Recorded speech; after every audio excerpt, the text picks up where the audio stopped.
This is a HeadGum podcast.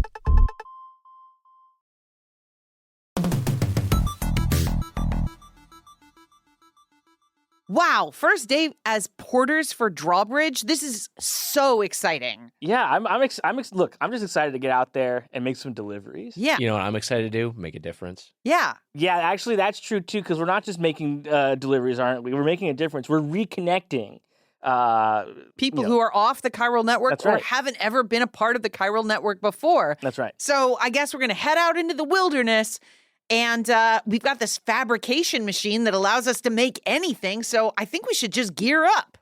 Yeah, I guess let me step to the terminal, because I know I'm going to need some container repair spray, so let me just, Yeah. there we go. All right. I plotted my route Come in handy. prior to this point, so I've seen that there are a lot of mountains and a lot of sort of Uneven terrain. So I'm gonna fabricate an extra set of boots. Actually, Excellent. That's great, really great smart. thinking. Yeah. I know that there's going to be some areas that I'm not going to be able to jump down or jump across, so I'm going to get 2 ladders and I'll snap those onto my back here. 2 collapsible ladders. So that's me.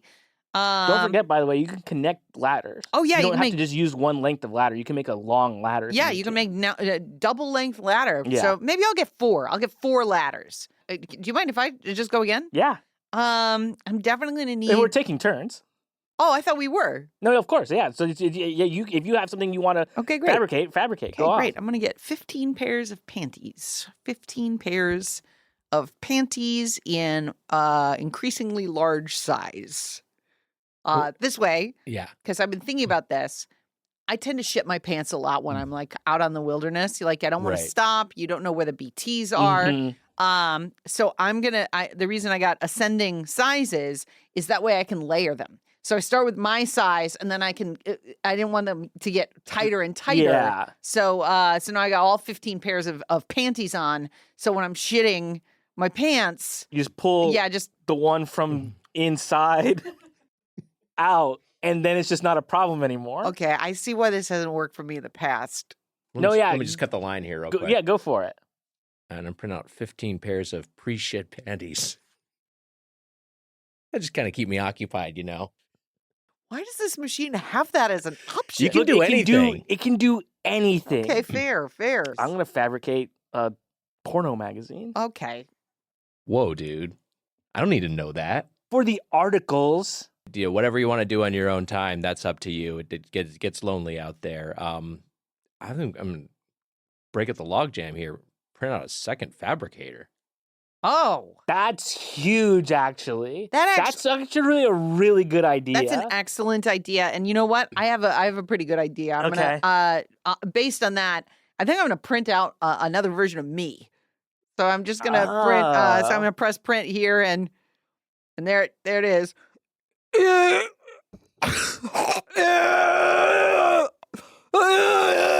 Why is it? Oh God. Okay, maybe I should. It's sort of like I don't. I think maybe this was a mistake. it's kind of. I don't. The only way we could fix this is if there's one more of each of us to fight it. Probably, right? Yeah, I mean, yeah. Let me print. Let me just go ahead and print out another version of me here real quick.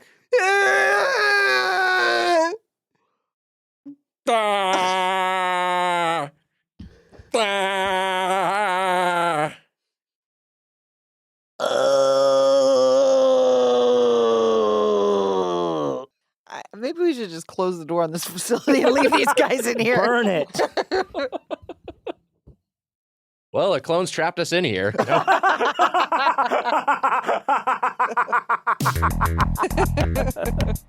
We comfort Lou and wear a hat that says, "Why me?" as we give our first impressions on Death Stranding 2 on the beach this week on Get Played.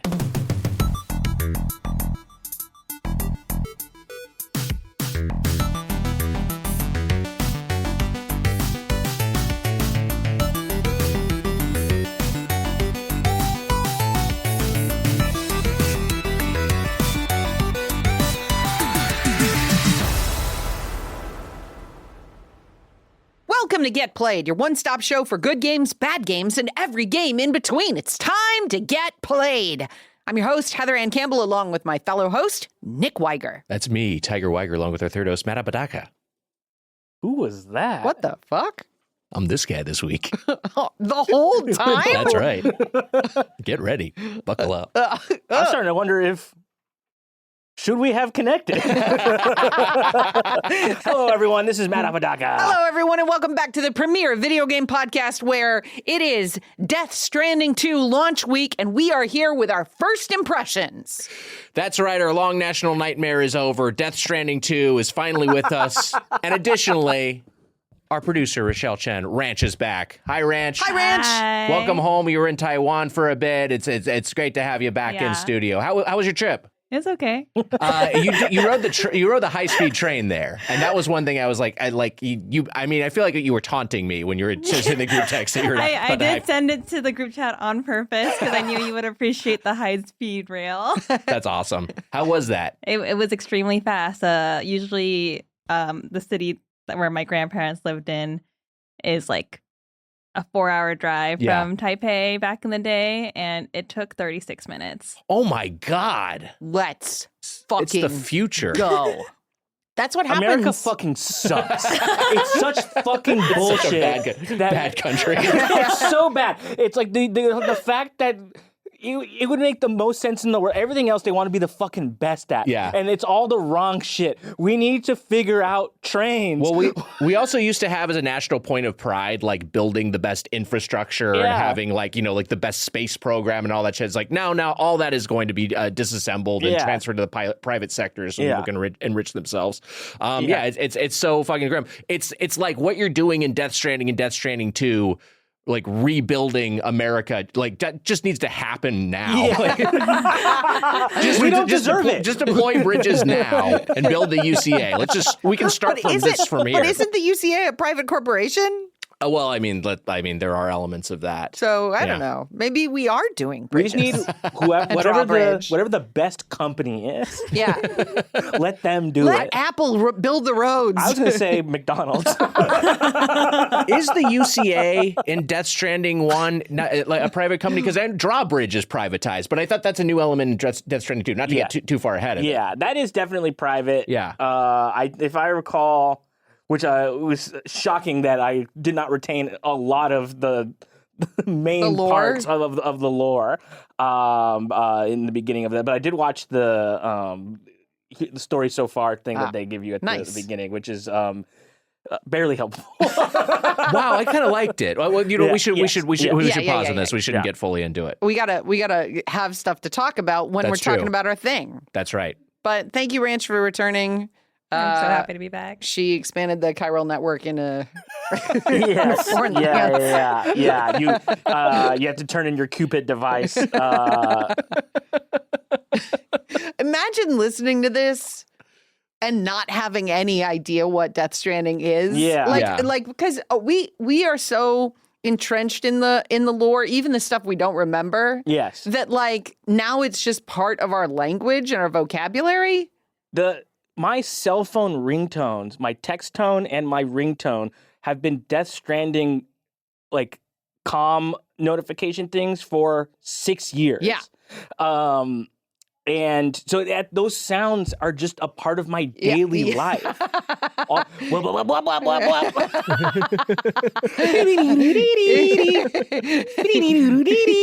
Those are just in my... anytime Just a crying baby. Well, that's me.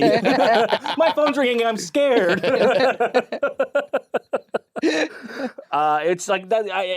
But it's just I say that I guess to just highlight that the game. Like we did 3 episodes about it in the past. Yeah. Legendarily, it is the title that we have dedicated the most amount of personal airtime to. Is Death Stranding 1? It's still, I think, in the top 5 of my most hours played on my PlayStation. Oh wow, interesting. It's still up there. Elden Ring has I think surpassed and doubled it because it's just of how much you have to play the game.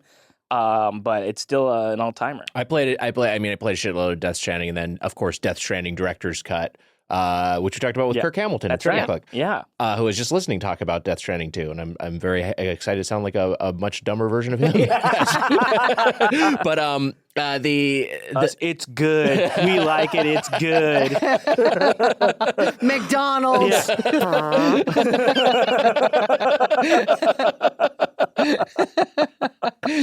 So it's but like. I have over 100 hours in Death Stranding. I played the shit out of it, really enjoyed it, and it is definitely one of my favorite games of that generation. Heather, you're obviously a huge fan of it. Yeah. I don't remember what my actual time topped out at, but I platinumed the game, which was enjoyable. It was fun to do. Why don't we hold the Death Stranding talk for the Death Stranding part of the episode? We're just riled up. It just came out. We were all just playing it as much as we could in the past couple days. It's not left my mind since starting it, and it's just great. Yeah. I'm just happy. I'm just happy that there's a new good video game out. It seems it's nice. We're due. It's been a pretty good year for games. It has been really good. It's been really great. God, when am I going to get back to Clair Obscur? I'm so upset I didn't finish that game. You're in the middle of a game at this point now. Feels like it's 2 years old at this point. Rebirth. Yeah. What the hell are you doing? I'm abandoning it. Rebirth's going back in the womb. Oh my God. Shit. You said that before, and it's equally hard to hear. It's nasty. I'm going to have Sephiroth come set you straight. That's what I want. What a cool death that'd be. Impaled by Sephiroth. Yeah.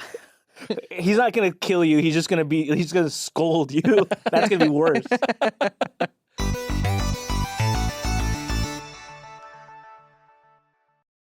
Here's the thing, guys. I have been traveling recently. I went over to the UK, and I'll admit, the Wi-Fi speed, the internet speed when you're traveling abroad, those roaming data cap shit, like you have to buy like a 50 quid, I don't know. It's tough. It's tough when you're abroad and you've badly needed an internet connection with no Wi-Fi spot in sight. So you understand what a difference a local SIM card can make. An eSIM provides an internet connection wherever you travel and saves you money on roaming fees. That's where Saily comes in. Saily is a new eSIM service app brought to you by the creators of NordVPN. Here you can choose from several affordable eSIM plans in over 190 countries and 8 regions. With a Saily eSIM, you'll always have a connection when needed. Download Saily once and you won't have to install a new eSIM for each country. You can avoid scammers selling fake SIM cards outside train stations and airports, and there are a lot of those guys, believe me. There's no more wandering around looking for a public Wi-Fi spot. With a Saily, you're always connected. They provide 24/7 support, and you get a full refund if your device isn't eSIM compatible. Download the Saily app in your app store. Use code GETPLAYED at checkout to get 15% off your first purchase, or go to saily.com/getplayed. That's SAILY.com/getplayed. Hey, buddy, is the state of the U.S. making you want to escape? Take the first step and learn the language before you go. Babbel makes it easy. Start speaking a new language with confidence thanks to Babbel's conversation-based technique that quickly teaches you useful words and phrases about the things you actually talk about in the real world. There's over a dozen languages available to learn at your own pace, so you can achieve your goals with a material tailored to your individual proficiency level, interests, and time availability. Me, I've been learning some Spanish or Espanol using the Babbel app, and I've been having a blast and making a lot of tangible progress. It is handcrafted by over 200 language experts. Babbel's lessons are voiced by real native speakers and built with science-based cognitive tools like spaced repetition and interactive features to fit any learning style. It's like having a private tutor in your pocket. For me, some of my favorite ways to learn a new language are personalized review systems based on my progress, designed for long-term memorization. There's Babbel Games, which are fun for sentence building and spelling reinforcement, and Culture Bites that deliver content and insider knowledge about the language. Studies from Yale, Michigan State, and other leading universities continue to prove Babbel works. One study found that using Babbel for 15 hours is equivalent to a full semester at college. With over 16 million subscriptions sold, Babbel's 14 award-winning language courses are backed by a 20-day money-back guarantee. So get talking with Babbel. I want you to learn another language, so I'm teaming up with Babbel to gift you 55% off subscriptions, but only for our listeners at babbel.com/played. Get up to 55% off at babbel.com/played, spelled BABBEL.com/played. Babbel.com/played. Rules and restrictions may apply.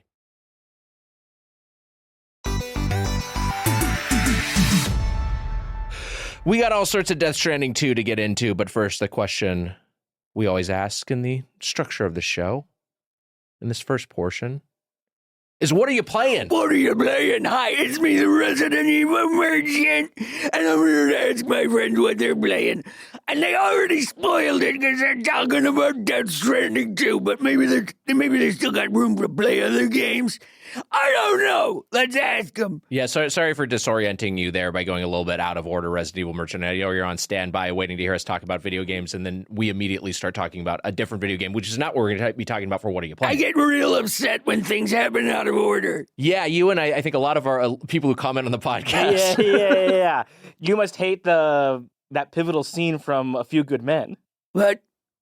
I don't know. When What? the whole courtroom's out of order? I think that's a different movie. Is that a different movie? Yeah. And also, I I'm out of order, think you're out of it's order, a this whole courtroom's out of order? miscommunication because, I mean, like, Is that also sequential. Is that also in A Few Good Men? I fucking hate Pulp Fiction. Fuck that movie. I thought A Few Good Men was you want the truth, you can't handle the truth. That's what it is. Yeah, I think this whole system that's I feel like a different thing. And actually, that's one that I know more from The Simpsons reference. That's what I know it from too. So that's why you can see how I got confused. I only know it from The I'm Simpsons. so confused about what you guys are confused about. But there isn't A Few Good Men reference in The Simpsons, which is like you want the Sideshow Bob. You want the truth, you can't handle the truth. No truth handler, you. Bah, I despise your truth handling abilities, or deride rather.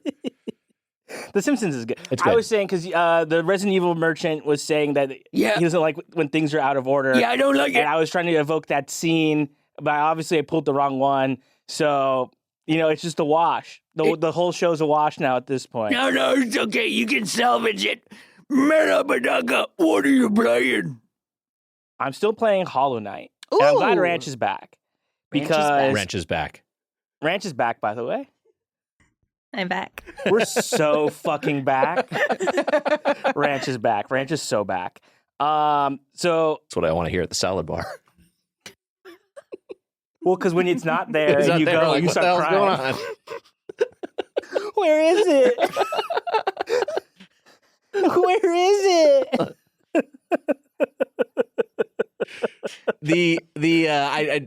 Just because we were just talking about it, the line is from the film And Justice for All, Norman Jewison film I've never seen, starring Al Pacino, 1979. I okay. should watch it.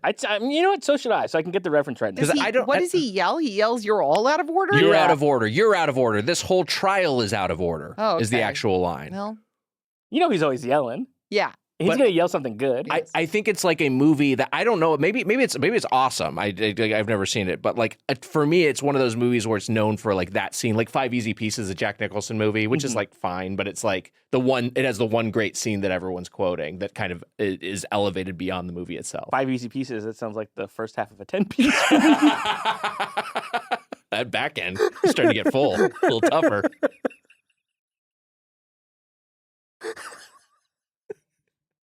Why was that so funny to you? Because I saw Nick enjoying it as I was saying it. He was there for the whole thing. Shit-eating grin immediately. Yeah, he's like, I'm Matt cooking. He's gonna do something. Let him cook.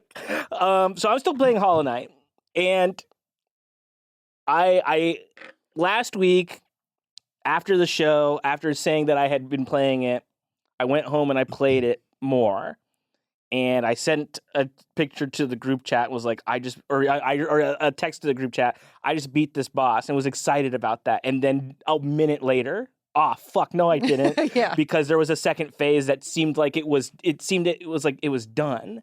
It's like the Guardian Ape in Sekiro. It has a Sure. prolonged period between phases Yes. where you feel like you've actually completed it. I like collected an item. Like Yeah. I was like, I'm done with Right. this. And then he was like, surprise, bitch. And then he came back, and then I lost immediately because I had like one health thing Right. left, and then had to do the whole thing over again. But then did it pretty quickly again after that. Because that's the thing about games like this is that I feel like I can get frustrated and want to snap my new Nintendo Switch 2 in half. Yeah. When I'm having a hard time with something like that. But I can see how I'm supposed to do it. And this is the same with any like a Souls boss or like just like a Metroidvania boss. Like there's like just pattern recognition and You just have to just learn their movesets, the boss's movesets and stuff. So I've completed quite a few of those. I'm now in the I'm in Kingdom's Edge Ranch, and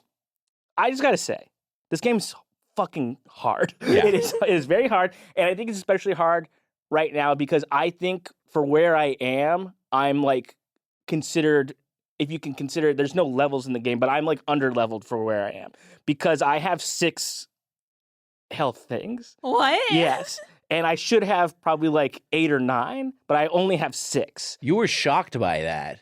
I'm playing it on hard, basically. Yeah, Crazy, right. Because You got to grind a little more. I have to, what I think I need to do is just like go back to the opening areas and now then traverse places that I hadn't been before because I now have new abilities like a double jump and a dash and a super dash, basically. So I think I'm going to spend some time going back, and so now I then see why people are like, this game is 100 hours long because I think I have like 30 hours in it or something, and I think I still have like a third of the game in terms of areas left to go. Sure. Which is that's a lot. It's just a lot of stuff, and then the bosses are really hard. I did meet the Dung Defender, who is a boss that you can fight. And the thing about the Dung Defender is he's really funny. He's kind of like a big dopey guy. And like they don't talk. Like I guess they do speak, but they don't like it's not like in English, it's in like their little bug language. And so there's this guy and he kind of sounds like the Swedish Chef kind of. He's just like and so you're like, where's this guy coming from? And then you go find him, and then he's just like this big singing guy, and you have to fight him, and you get like a charm after you beat him, and the charm makes you stinky. That's fun. It makes you stinky, but it does damage to enemies and stuff. So like you want that equipped if you're having a hard time with like a boss or something. You're like, oh, like if I'm just even passing over the boss, it's getting like very minimal, but some damage. You got a little low grade AOE that's just kind of always on. It reminds me of the garlic, another smelly thing in Vampire Survivors. Yes, but it makes you stinky, and it's like a big like brown cloud of stink around you. So it's like a pretty good. It's really cute. Doo-doo charm. Yeah. And then there are some vendors. I don't know if this happens in all vendors, but I went to a vendor wearing the charm, the guy that you can sell stuff to, and he was like, "Get that stinky charm out of here! I'm not doing business with you." He makes you go take it off somewhere. I love details like that. They don't have to put that in the game. They don't have to. A little extra bit of polish. I have like 2 frustration points, I think. When you die, sometimes you save at benches, and those are your save points for when you die. So it'll behoove you to like save at every bench that you see, especially if you're getting closer to a boss. Right. But sometimes the distance between where the bench is and where the boss area is too much, even if you do unlock the little shortcuts that you can find along the way. And sometimes they're treacherous. So it's not like just like a straight shot, or like sometimes it's like there's spikes, or there's like a bunch of like tough enemies along the way. And so you're like, am I even gonna make it to the fucking boss area? Like, right. It's not like a classic Dark Souls run by or like run back where you just can kind of like, bypass a bunch of skeletons or whatever the fuck and get right into it. So like that can be tough. And then the other thing is when I lose a lot of geos, which is like souls, you can get them back, and you can get them back easily, but you have to fight your shadow, which is then like a whole thing. Or you could go to this guy who you give a stinky egg. There's a lot of stinky stuff in the game. You give a rancid egg. See why you like it. What the fuck? I don't stink, you stink.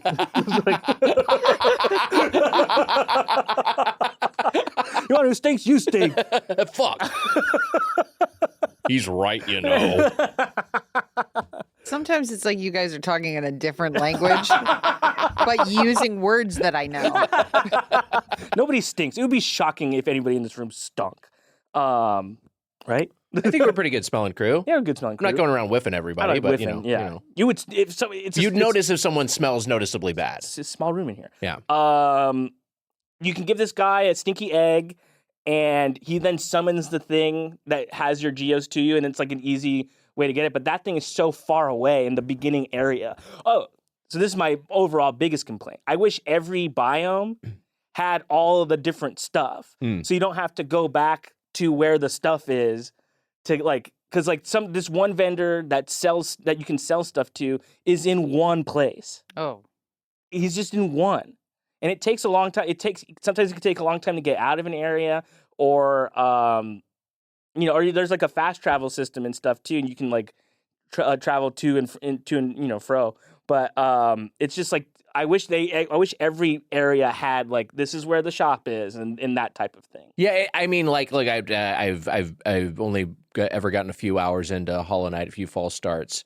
But just speaking generally from what you describe, like I understand from a design standpoint, making something inconvenient. Sometimes that can be good if it adds challenge or adds, a depth or color to the world or whatever. Yeah. But sometimes it's just like, oh, you're just taking away more of my time to do this task. I will say it just adds tedium. It does add depth though, because like when you have to go back to like the starting area to go do a specific thing, there's always like a little bit of like new dialogue when you see like the guy that's always there. You always got to check in with him, see what's going on. They'll have like new items in the shop there or whatever. And so I love it. I think this is like an all-time game. Like I love the knight. I love him. Yeah. And I want a little like tattoo of him. He's so great. His character design is so good. He's just a little guy, and he's got these like little wings, and he's got a little horns up. I love him. He's just my favorite little guy. You love a little guy. I really do, but like he's like number one right now. He's so good. Frog from Chrono Trigger can sit down. Frog can fucking. Oh my God, Matt. How dare you? Wow. Be my best friend forever. You didn't let me finish. But yeah, so I'm hoping to finish it. It's now my in between Death Stranding 2 game, and my wife tells me that I'm too into it, because the thing she hears me playing it, the thing she hears from me when I'm playing it is, oh fuck,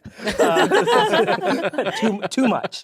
But that's what I've been playing. Wow, yeah, nice. Heather, what are you playing? Well, I've got 2 games that I've been playing in the little corners of life that I've squeezed out around Death Stranding 2. One is that I've continued playing Welcome Tour on the Switch too. I don't know why I'm doing it, but I know it's there, and it's so easy to just drop in, do a quiz, learn about a chipset, and then leave. Mm-hmm. It satisfies the same thing that like reading a news article satisfies for me. It's like, oh, what am I going to learn about the Switch 2 today? So now I'm in the final area. I'm inside the system, and I'm learning about the chips. And I don't know. I'm enjoying being a tiny little girl running around inside the Switch 2. Did you try to pick someone that would seem like it was like you, or do you just pick like a random one? I picked a random girl. Yeah, I know Nick's answer, but I just wanted to know. Nick didn't have to choose. Yeah, exactly. But I'd also like to talk about, and I know I said I would only talk about Fortnite once a month. Unfortunately, something has happened in Fortnite that is worth talking about, which is that they issued a side mode called Blitz Royale. And it was not supposed to be like a massive mode for them. Like it's not their main money pool comes from the Battle Royale games, whether build or zero build. But they issued this side mode called Blitz Royale, where you are in a much smaller island with a much smaller pool of people. So the games are significantly faster. It's like 30 people instead of 100 people. You drop with high-powered weapons and boons that are from all the seasons of Fortnite, like all of the different seasons of Fortnite. Whoa.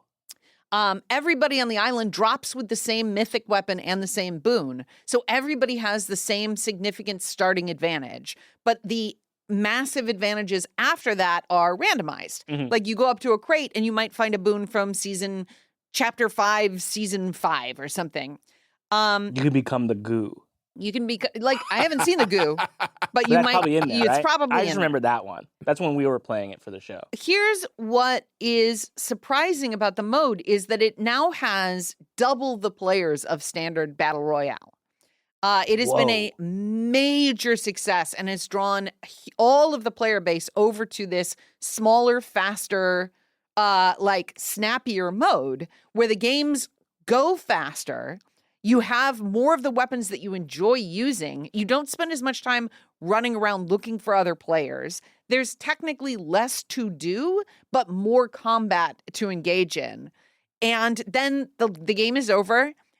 Because there are so many people playing it, the loading island is faster. So you're going through game after game after game. It feels like Reels. It feels like TikTok or Instagram. It feels like you're scrolling Fortnite instead of like dropping in and dedicating a full half hour to a match, which is generally how long a battle royale will last, is about 30 minutes, like 25, 30 minutes. Right.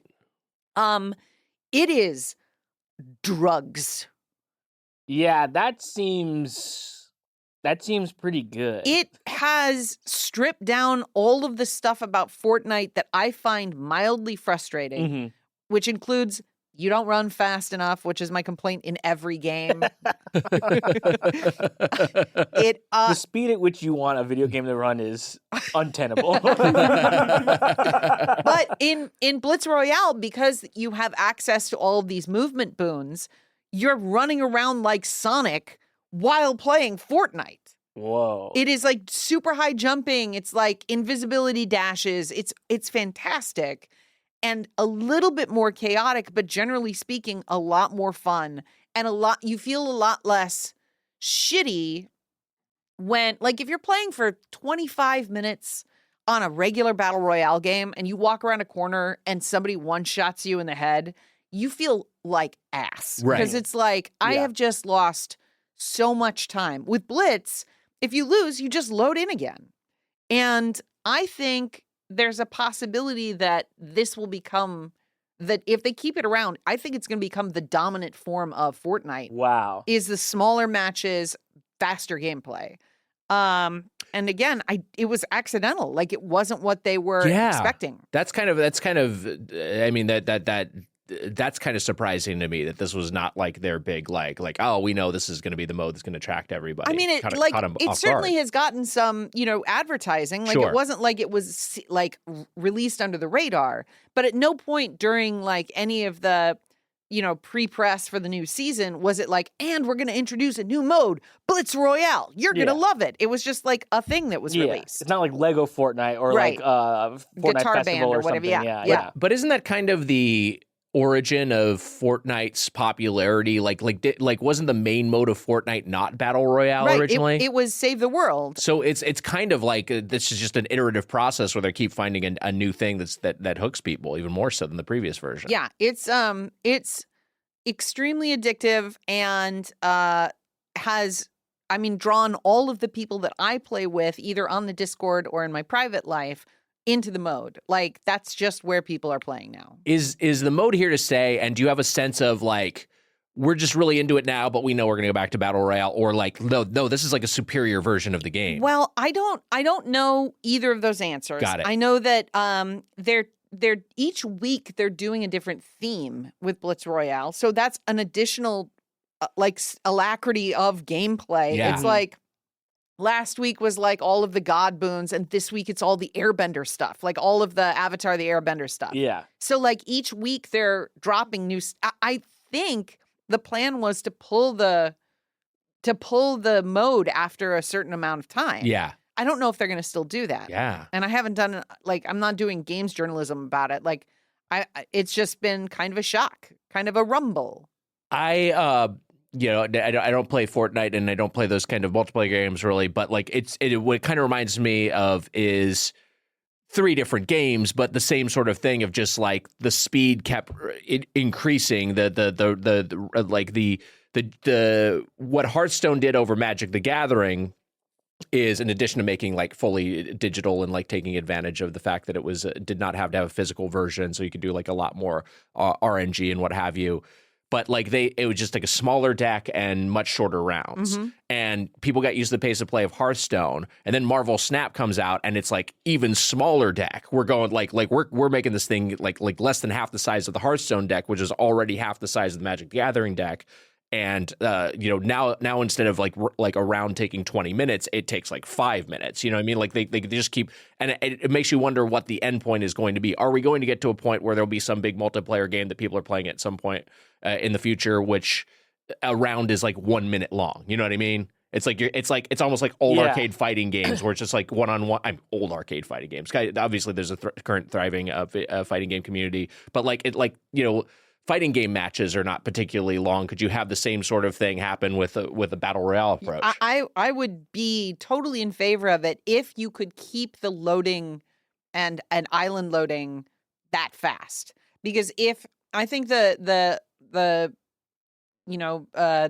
window of return, I don't know what the word is. There's like a phrase where it's like describes the amount of time you put into something versus the amount of time you get out of it. But what I mean is, if you're spending 1:30 in the game, you have to be able to load into the next game in 10 seconds. Oh, sure, right. And that's you don't need that much. Yeah, you don't want as much downtime. I get what you're saying. Like that's part of what was kind of frustrating about Street Fighter when it went online is, unless you were continuing with that same person, there was a length of time that you had to wait in order to fight somebody else, which kind of made you lose your own personal momentum. Whereas if you're at an arcade, you just drop in another quarter and you're instantaneously playing again. Yeah.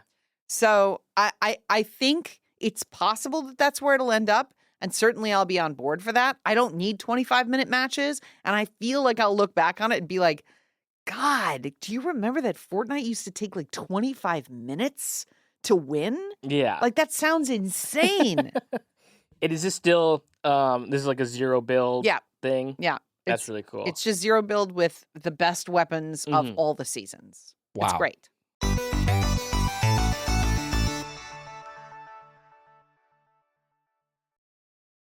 Some days, your brain needs a vacation your body can actually afford.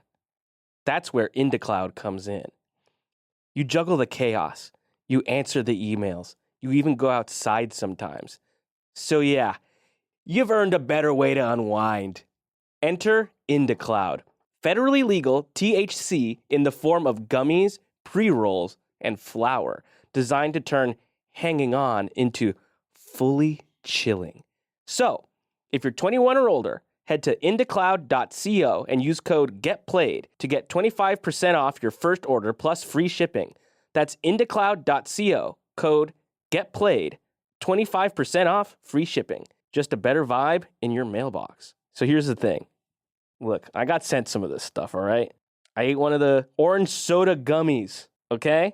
Now, look, I'll be honest. I'm a bit of a lightweight, all right? I'm not out here blazing it. I'm not over here, insert euphemism here. I'm not doing any of that, all right? I'm not always doing it. But when I do, I like to just chill out and relax. It made me very silly with my friends, and they all had a nice time enjoying IndaCloud. It sounds too smooth to be legal, right? But it is. IndaCloud's products are Farm Bill compliant, third-party tested, and made for grown-ups who want a buzz without the need to drive 25 minutes to dispensary. And that's just a fact. Dispensaries are 25 minutes from wherever you personally are. That's just how it is. More than 50,000 people already trust them because when it feels this good, it should also feel easy. Whether you're chasing deeper sleep, better focus, or just some peace between your streaming marathons, this is how adults get elevated now. If you're 21 or older, now's your chance to float above the stress because IndaCloud, see what they did, is giving all new customers 25% off their first order plus free shipping. Use code GETPLAYED or click the link in the show notes to claim your discount. That's indacloud.co, INDACLOUD.co. Use code GETPLAYED for free shipping plus 25% off your first order. Fill out their quick survey when you order to support this show and make your week way more enjoyable, all thanks to IndaCloud. Has this ever happened to you? You've been traveling abroad, you want to watch one of your comfort shows, or perhaps even a sporting event, and then because you're somewhere else in a different country that doesn't have that, you can't freaking watch it? Well, I got something for you. NordVPN. Protect your private data like bank details, passwords, and online identity. NordVPN can switch your virtual location, allowing you to save money by purchasing flights, hotels, and subscriptions from other countries at a cheaper price. So look, NordVPN can do all sorts of crazy stuff. You can make it think you're somewhere else. You're wherever you are, you're not getting the best deal, switch to somewhere else. They might have a better deal. That's huge. Protecting your data whilst traveling, and yeah, I said whilst, and using public Wi-Fi. NordVPN protects you wherever you are in the world. I kind of have a theory. This is why they haven't been able to apprehend Carmen Sandiego. She's using NordVPN. They'll never find her. The NordVPN threat protection feature protects you from viruses, malicious malware, and phishing sites. Unless that phishing site is basspro.com. No protection required there. It's the fastest VPN in the world. No buffering or lagging while streaming, and stops your ISP bandwidth throttling. ISP bandwidth throttling, a thing of the past with NordVPN. Premium cybersecurity for the price of a cup of coffee per month. Now that's what I'm talking about. One NordVPN account can be used on up to 10 devices. Your phone, your iPad, your mom's iPad, your laptop, maybe even your watch. Who could say? That's not even 10. You surely have some more. Perhaps a proprietary browser on a video game console or something. To get the best discount off your NordVPN plan, go to nordvpn.com/getplayed. Our link will also give you 4 extra months of the 2-year plan. By my estimation, that's 28 months. There's no risk with Nord's 30-day money-back guarantee. The link is in the podcast episode description box. NordVPN. You heard?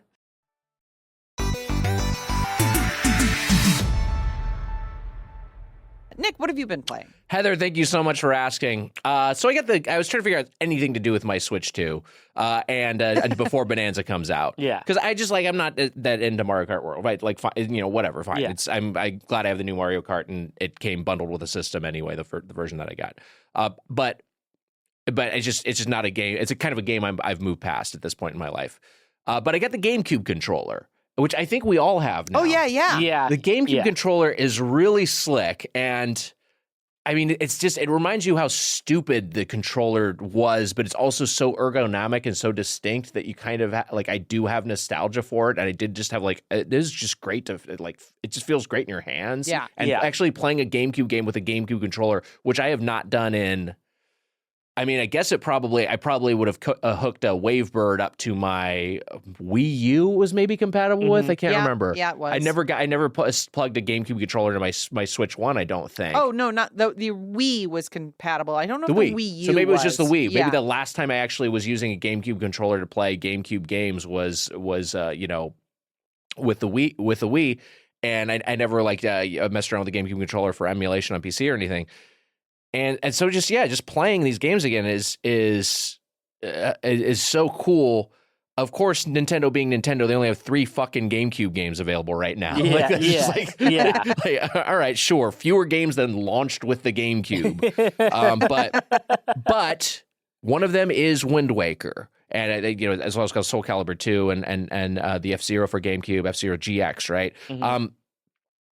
It feels awesome to play Wind Waker with a GameCube controller again. And Heather, you had the observation that because you can kind of, I think that by default the C stick, the right analog stick is inverted but you can change that setting in the Switch 2, which was I don't think something you could do on the original Wind Waker. Do it. No, I agree. I don't think you do that in the original game. Maybe you could do it in the HD remaster.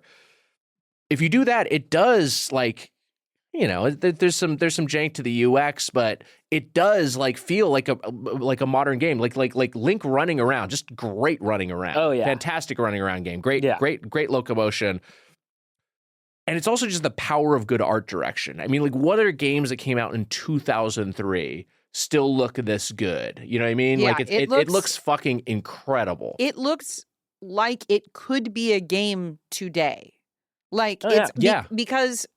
And I don't think I'm saying, it looks like an art style that would be emulated today of the old Wind Waker. I'm saying it looks like a game that could come out now. Mm-hmm. Yeah, there's this beautiful new indie game that has this really distinct look. Part of the response to Chibi Link back in the day is that maybe they think people will memory hold because now this game is so beloved, but it was kind of polarizing the same way Super Mario Sunshine was around release, and there was a big backlash to the art direction at the time. People thinking that that's not how Link looks.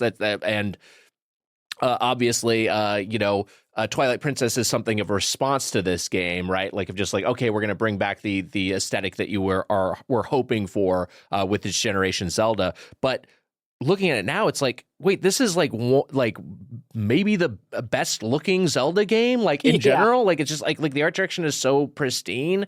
And again, just like the distinct choice of having this sort of storybook animated look is a big part of what gives it its legacy. So it's just so weird to think back of when that was coming out and when people were like annoyed by it. People were so fucking angry about it.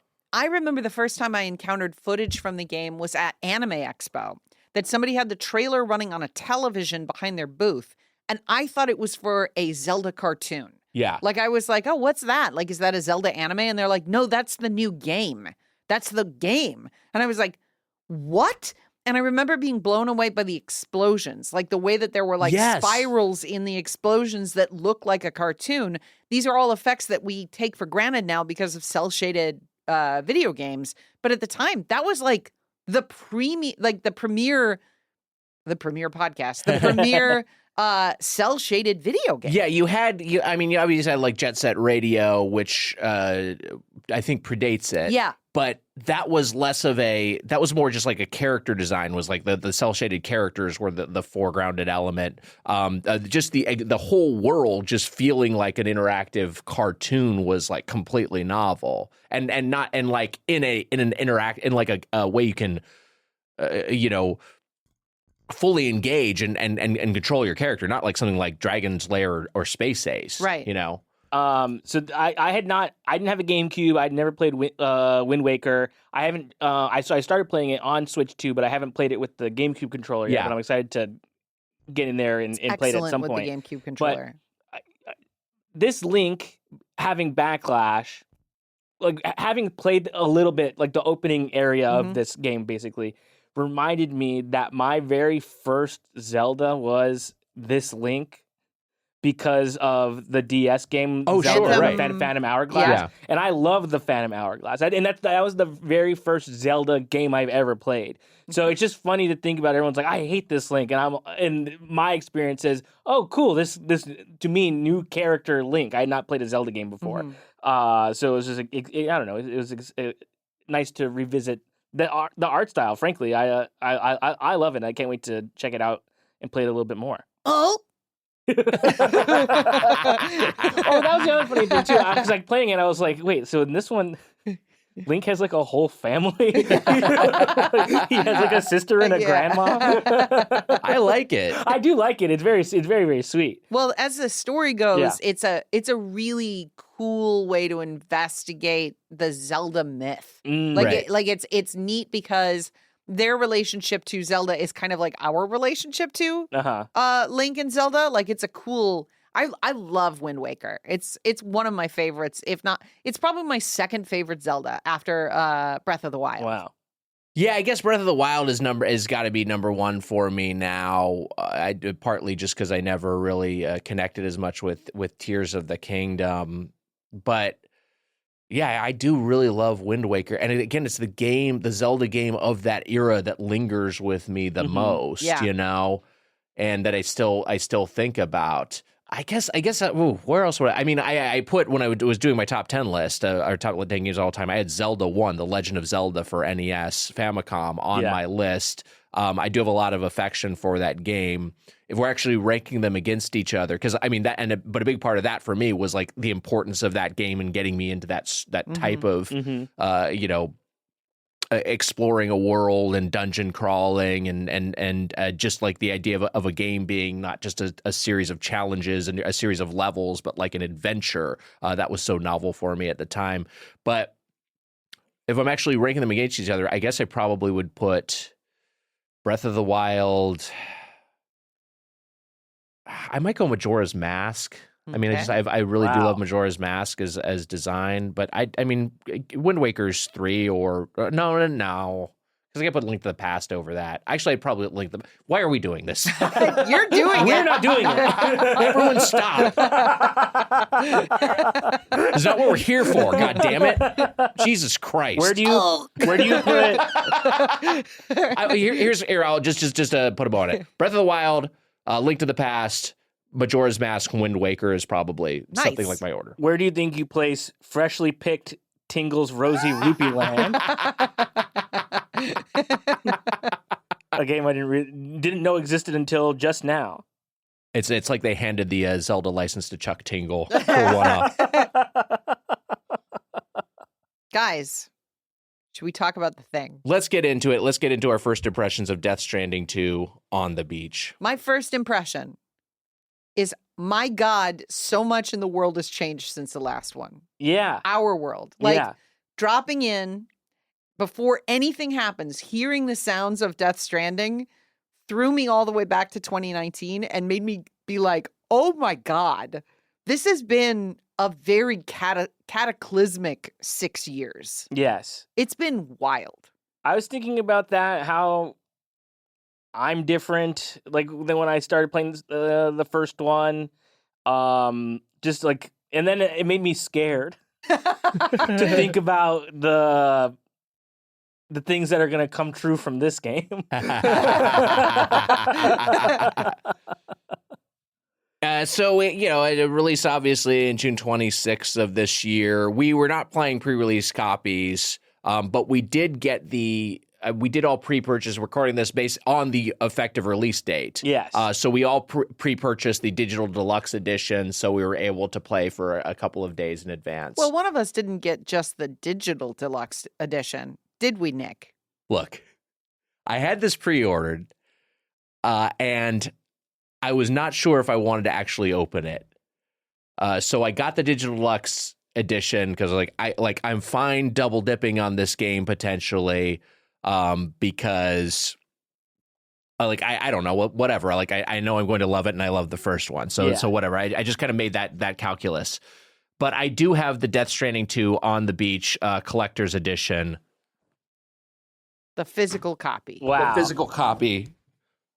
Look at this big bastard. It is the size of Nick's torso, the box. Now the first, and it has Lou on the front of it, the baby, and it's like Ranch thought it actually was like a car seat. Like, that's what it looks like. It's cute. It is cute. It's adorable. The first Death Stranding came in a briefcase, the collector's edition, with the BB in it. Yes. This one apparently comes with a statue of the Magellan, which is the ship from Death Stranding 2. Yeah, let me read the contents, because I still have not decided if I'm going to open this. And maybe I'll open it on the show, or maybe I'll take it home as, I don't know. I haven't made a decision. What if you don't open it? What are you going to do? Just leave it closed forever? You're going to sell it someday? My Baldur's Gate 3, collector's edition is still in shrink wrap. But for what? I like having it. To throw it away later. Like what? Yeah, he's not the kind of guy who collects. I like having it. I think one day... I'm not giving you a hard time. Yeah, no, well, here's the thing. None of us have any leg to stand on this. No, I'm not like, I'm curious about just like buy stuff. Your emotional attachment to a closed box versus like handling the stuff within. Yeah, maybe I'll open it. Let me read the contents. Physical items, Death Stranding 2 on the beach, digital deluxe edition, digital download, so we'll have an extra code there. Ranch, if you want it, or somebody. 15-inch Magellan Man statue, 3-inch Doll Man figurine. Matt's familiar with that length. Art cards, and a letter from Hideo Kojima. How about that? Should I open it up? What? Wait, what? Did you just slight? I was being nice to you and defending you about Yeah, like, this. why? Why did you just attack Matt in the middle of reading this? I didn't attack him.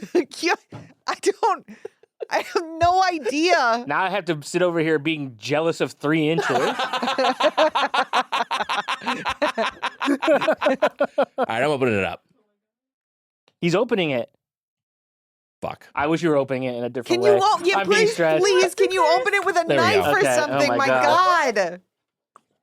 He just started chewing it on. I Freddied my way through it. I just used my nails. All right, please hold on. Can you put it What am farther I supposed away to do? from the I'm fucking tearing it. See, now I'm cup? tearing it. I shouldn't have opened it. It's because I'm so you fucking mad. became like a ravenous animal all of a sudden, and he's just Fuck now out. shaking it over the floor. What are you doing? This is the most scared I've ever been. He's never opened a box.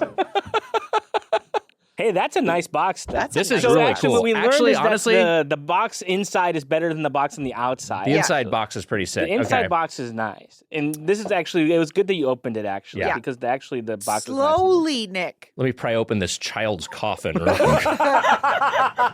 Wouldn't it be the first time he said that?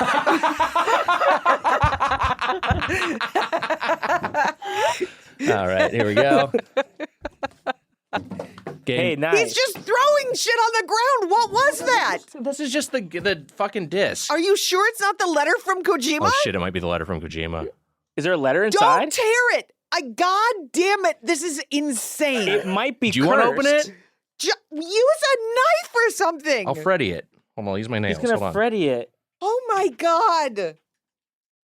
Okay, there we go. He opened it. And by the way, the doll man's not 3 inches. That thing's huge. Thank you, Ranch. Ranch got scissors for Nick. Thank you, Rochelle. Thank you. While I'm doing this, There's nothing else we can focus on, man. Yeah, I have to make sure that you do it right. He also immediately pointed the scissors at his own stomach. And that is not a joke. I'm just trying to open this. No, Nick. If I trust anybody, this is tricky. Look at what he's doing. This is tricky. Yeah, no, actually, I am scared about it. Okay. I thought this guy was a fucking Boy Scout. The way he's handling these scissors. I think he's Give me that badge, son. He's the kind of Boy Scout who burnt down the forest. One of them ones Smokey was talking about. No, I always practice campfire safety. That's good to know. I can't. This is Do just you a fucking. need help, Nick? Can I help you? I mean, you can dig at this. Is this? Let me see. Is this?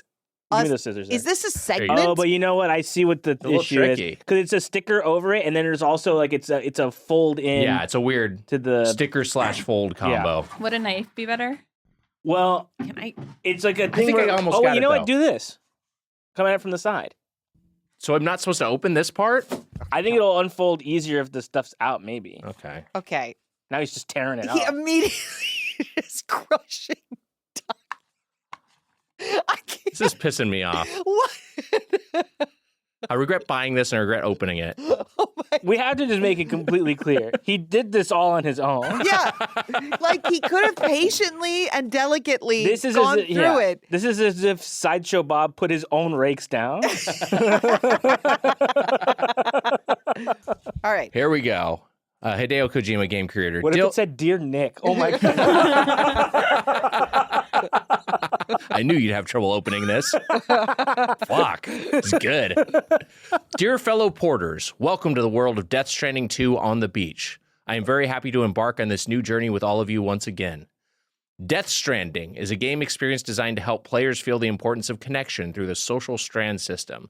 During the pandemic, many of you may have experienced feelings of isolation and loneliness akin to the world of Death Stranding.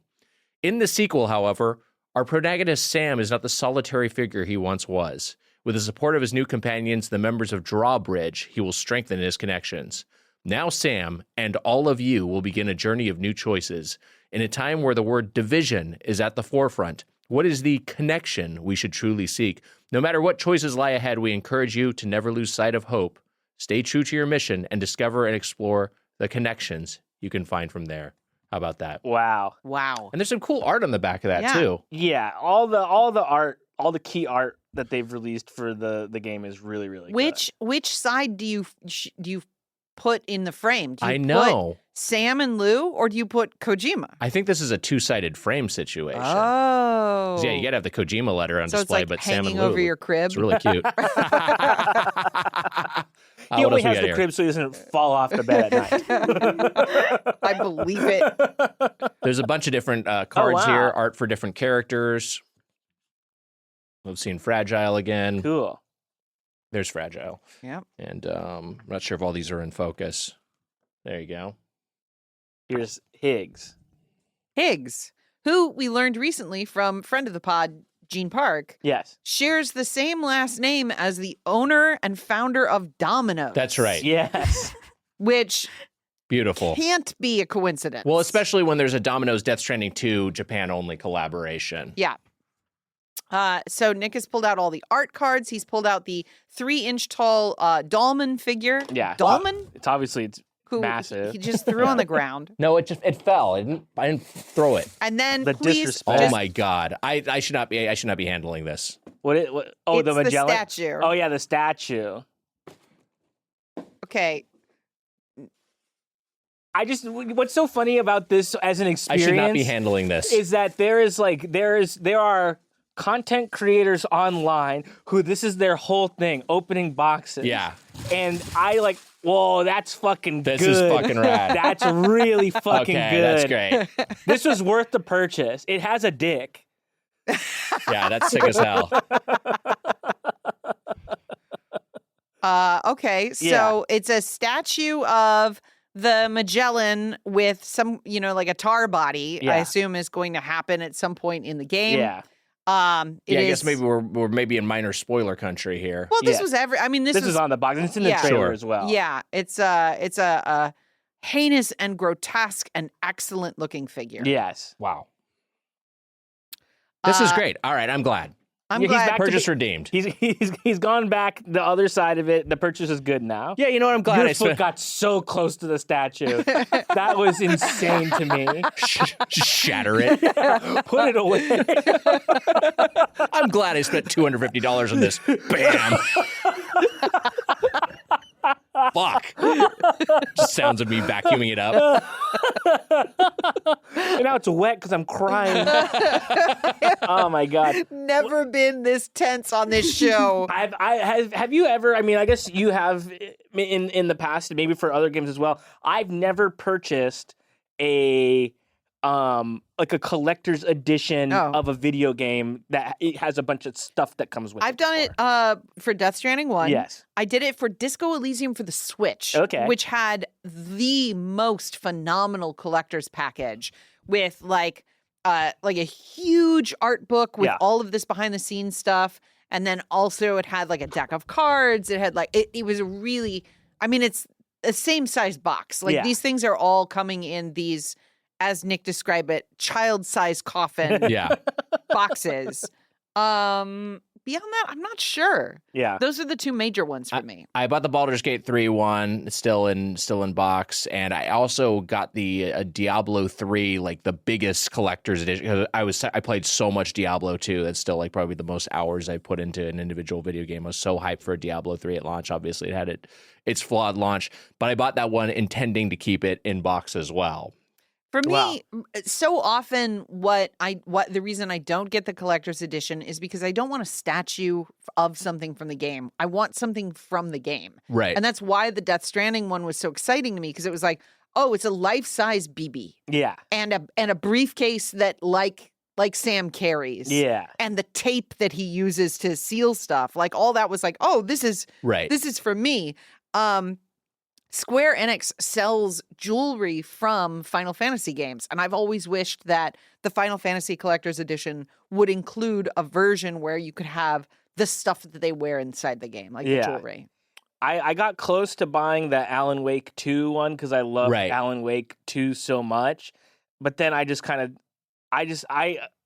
have so much stupid stuff that I was like, I can't justify like having this little lamp, and then like when my wife and I eventually moved to a new place, justifying taking this little thing with me, but I do regret not buying it, actually. I got I'm same as you. Yeah. I only have like so much space in our apartment, and I definitely do not need this. But again, I just I don't know. I love Death Stranding. This is really cool. This is really cool. I'm also realizing now that I'm remembering that I didn't drive today, so I guess I'll be going home on the bus just holding this.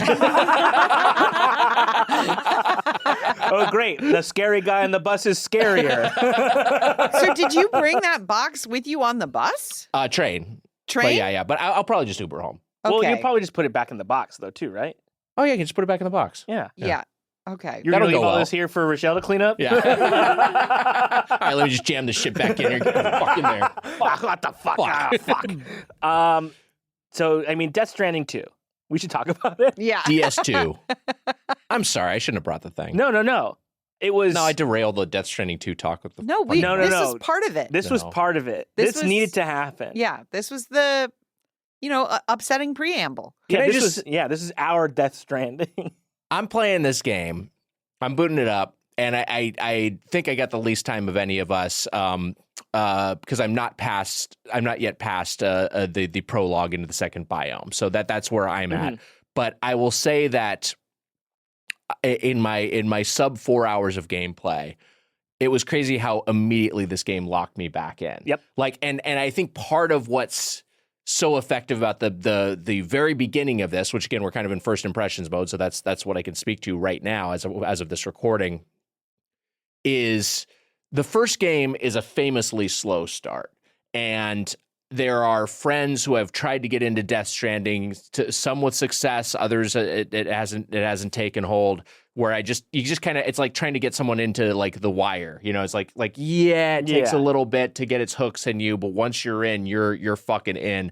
Death Stranding 1 has so much preamble, so many cinematics, so much exposition, and such a slow trickle of new features that it just, for a while, it just feels like you're kind of like walking around clumsily. And it's not necessarily, that's part of the charm of the game, but it's not necessarily something that's going to feel like an addictive gameplay loop. Whereas Death Stranding 2 just kind of like cuts through a lot of the bullshit and just gets you right in the middle of the action. But then there's also the element of the first one being the only other game that's like that before, right? So like you're not really used to playing a game this way. They did have to explain a lot more stuff. Yeah. And for me, that's one of my favorite parts of Death Stranding 1 was the sheer drop off of knowledge that you experience in that game. Like from the moment you start, everything is so completely unfamiliar. And I'm hoping that again, with only a few, like I've gotten into the second biome.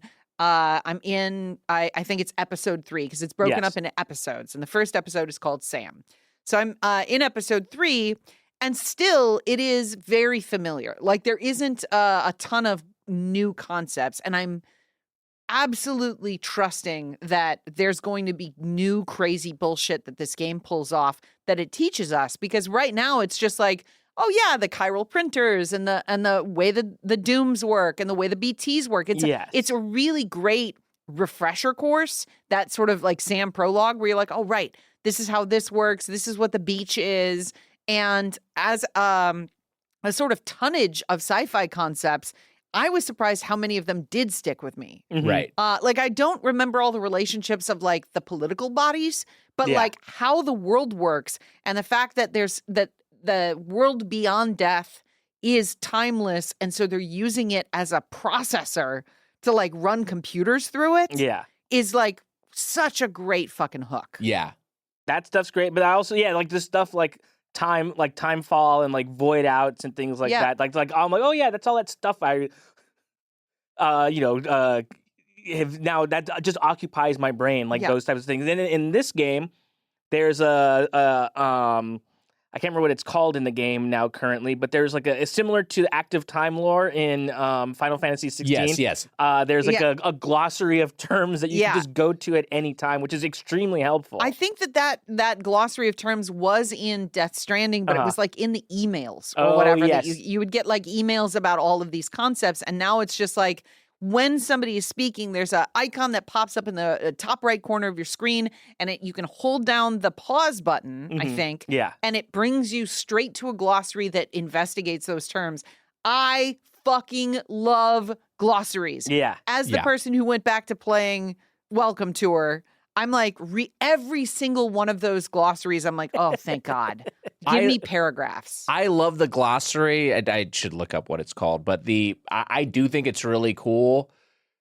I will say I found it a little intrusive because it's basically always there, at least in the early going. I'm sure it dissipates over the course of the game, or maybe not. Maybe you're just constantly being tossed new vocabulary that you have to dig in on. So it kind of like took me a couple of hours to train myself to not instinctively do it for absolutely everything that comes up, because you can do it like a half dozen times per cutscene. I had the same issue because I was like pausing effectively in the middle of cutscenes, and the way I remedied it is I wait until a chunk of stuff has happened, and then I press the glossary button or access it through the ring menu. Yeah. And then I'll go through all the stuff that has new exclamation points next to it and read up on all of the stuff we just learned. That's smart. Yeah, I mean, my memory of the active time lore system, that's what it was called. Yeah, you had to like go to a person to get it. Yeah. No, but my memory of it was a little bit less of an like it was a little bit less of like we're going to a completely different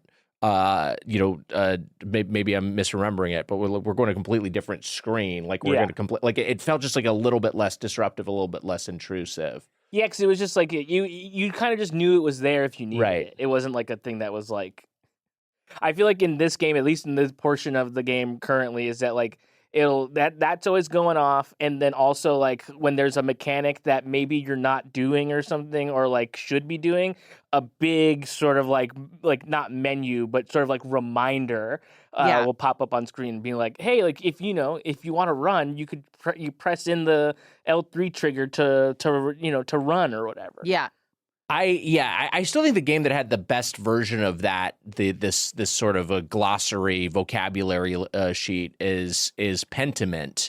And that was kind of more of like a hyperlink sort of system, but obviously a very different sort of game, different sort of presentation. But that one was like, it was so easy to get context on absolutely everything, and it never felt like it was interrupting your gameplay or the story. I don't know if you guys encountered the game over screen yet. No, I did. I did as well. Because I'm playing on a hard mode. right? Oh, And got executed by the first big BT because I was like, I don't remember how to do any of this shit. And it throws you into a boss battle very early in the game. But one of the options on the continue screen is pretend you won. yes. So you can skip. Yeah. I wrote that down as Wow. well. I thought that was so funny. And it's great because like when we went to the premiere, Yeah. he was talking about how there's all this like stuff in it like that's like so that because he wants people to play the game and like finish the game and stuff and see the story. So I think that was like something that maybe he alluded to like as being in the game, but then also he was saying that while there's like more combat like type scenarios, that he really wanted to emphasize that it was still just a delivery game. Yeah. So that's like the main thing. And I think it's funny because I've now experienced both things, I think, about in equal measure, I think. Like Combat and delivery. There does seem the combat certainly is more front loaded in this game.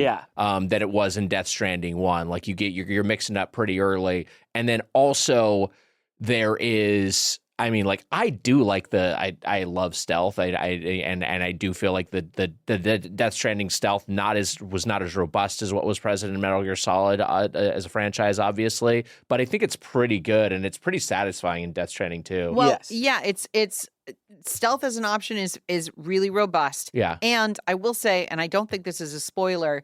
Your is it the Apodaca? Yeah. Can be upgraded to give you even more Metal Gear-esque capabilities while traversing space. And additionally, there are virtual reality missions you can take that are essentially training courses that teach you how the stealth works in Death Stranding and how you have to manipulate, how you have to traverse when light is present or when it isn't present. And all of that stuff is like, as an introductory course, is making me think that the stealth elements are going to get more and more complicated because those are your like table of contents on how stealth works. Yes. I double dipped on Metal Gear Solid for PlayStation 1 because I bought Metal Gear Solid and then also bought Metal Gear Solid the VR missions. And I loved the VR missions maybe more than the base Metal Gear Solid 1 game. They obviously brought the VR missions back for Death Stranding Director's Cut, and I thought those were a lot of fun. But I love them in Death Stranding 2, and it's also just like such an elegant way to tutorialize things. Just like, hey, this is a straight up virtual experience, so you can experiment with some things that you can use in the game world. Yeah, and like I feel like sometimes in games when they have like a thing for something like that, it's not as fun as playing the game. No, these are fun. Yeah. They're super fun. They're super great. Yeah, I was like, I just cleared the 6 that you have available to you at the start.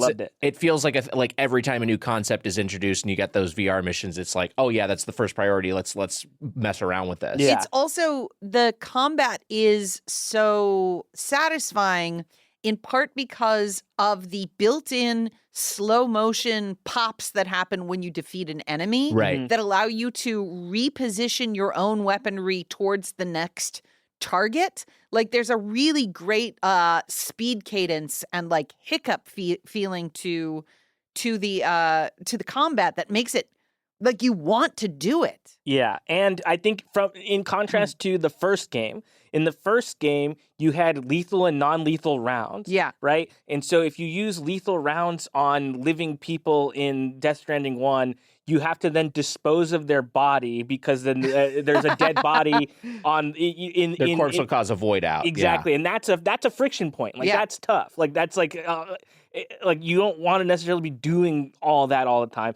In this game, they're just I'll haul a corpse off to the great, incinerator. now I gotta do this. Yeah. I'm like in the middle of doing something, and now I have to go take this body somewhere. And of course, if you're just utilizing the many zip lines and roads and stuff, it's probably not that difficult. But early game, there's not that much infrastructure currently. In this, I think it's in Death Stranding 2, it's very, very savvy that there's an in-world reason for now you can just go in fucking blasting whatever you want because all the rounds are just non-lethal. Yeah. Like, you can just do it if you want, I guess, and it's great. I'm trying to remember how I was introduced because I think in Death Stranding you get the non-lethal rounds first, Yes. and then you later get lethal rounds, but you're like cautioned against using them. I actually got through, almost all of Death Stranding 1 without using lethal rounds. I just I would just default to non-lethal rounds because I found it was usually enough to render a character or render an enemy unconscious to get through an area. Yeah. And like you were saying, dealing with the aftermath of killing them. I mean, hey, maybe that's the thing the game was trying to teach you. Maybe that was like a moral the game was trying to convey. I did accidentally kill something in this game. I ran over an animal. In Stranding 2? In Stranding 2. Wow. God. I ran over an animal while driving like the tricycle car thing. Wow. And it docked me 100 likes. Oh my God. And it made Lou upset. I'm sure. Yeah. I'm not somebody who enjoys stealth combat, right? Yeah.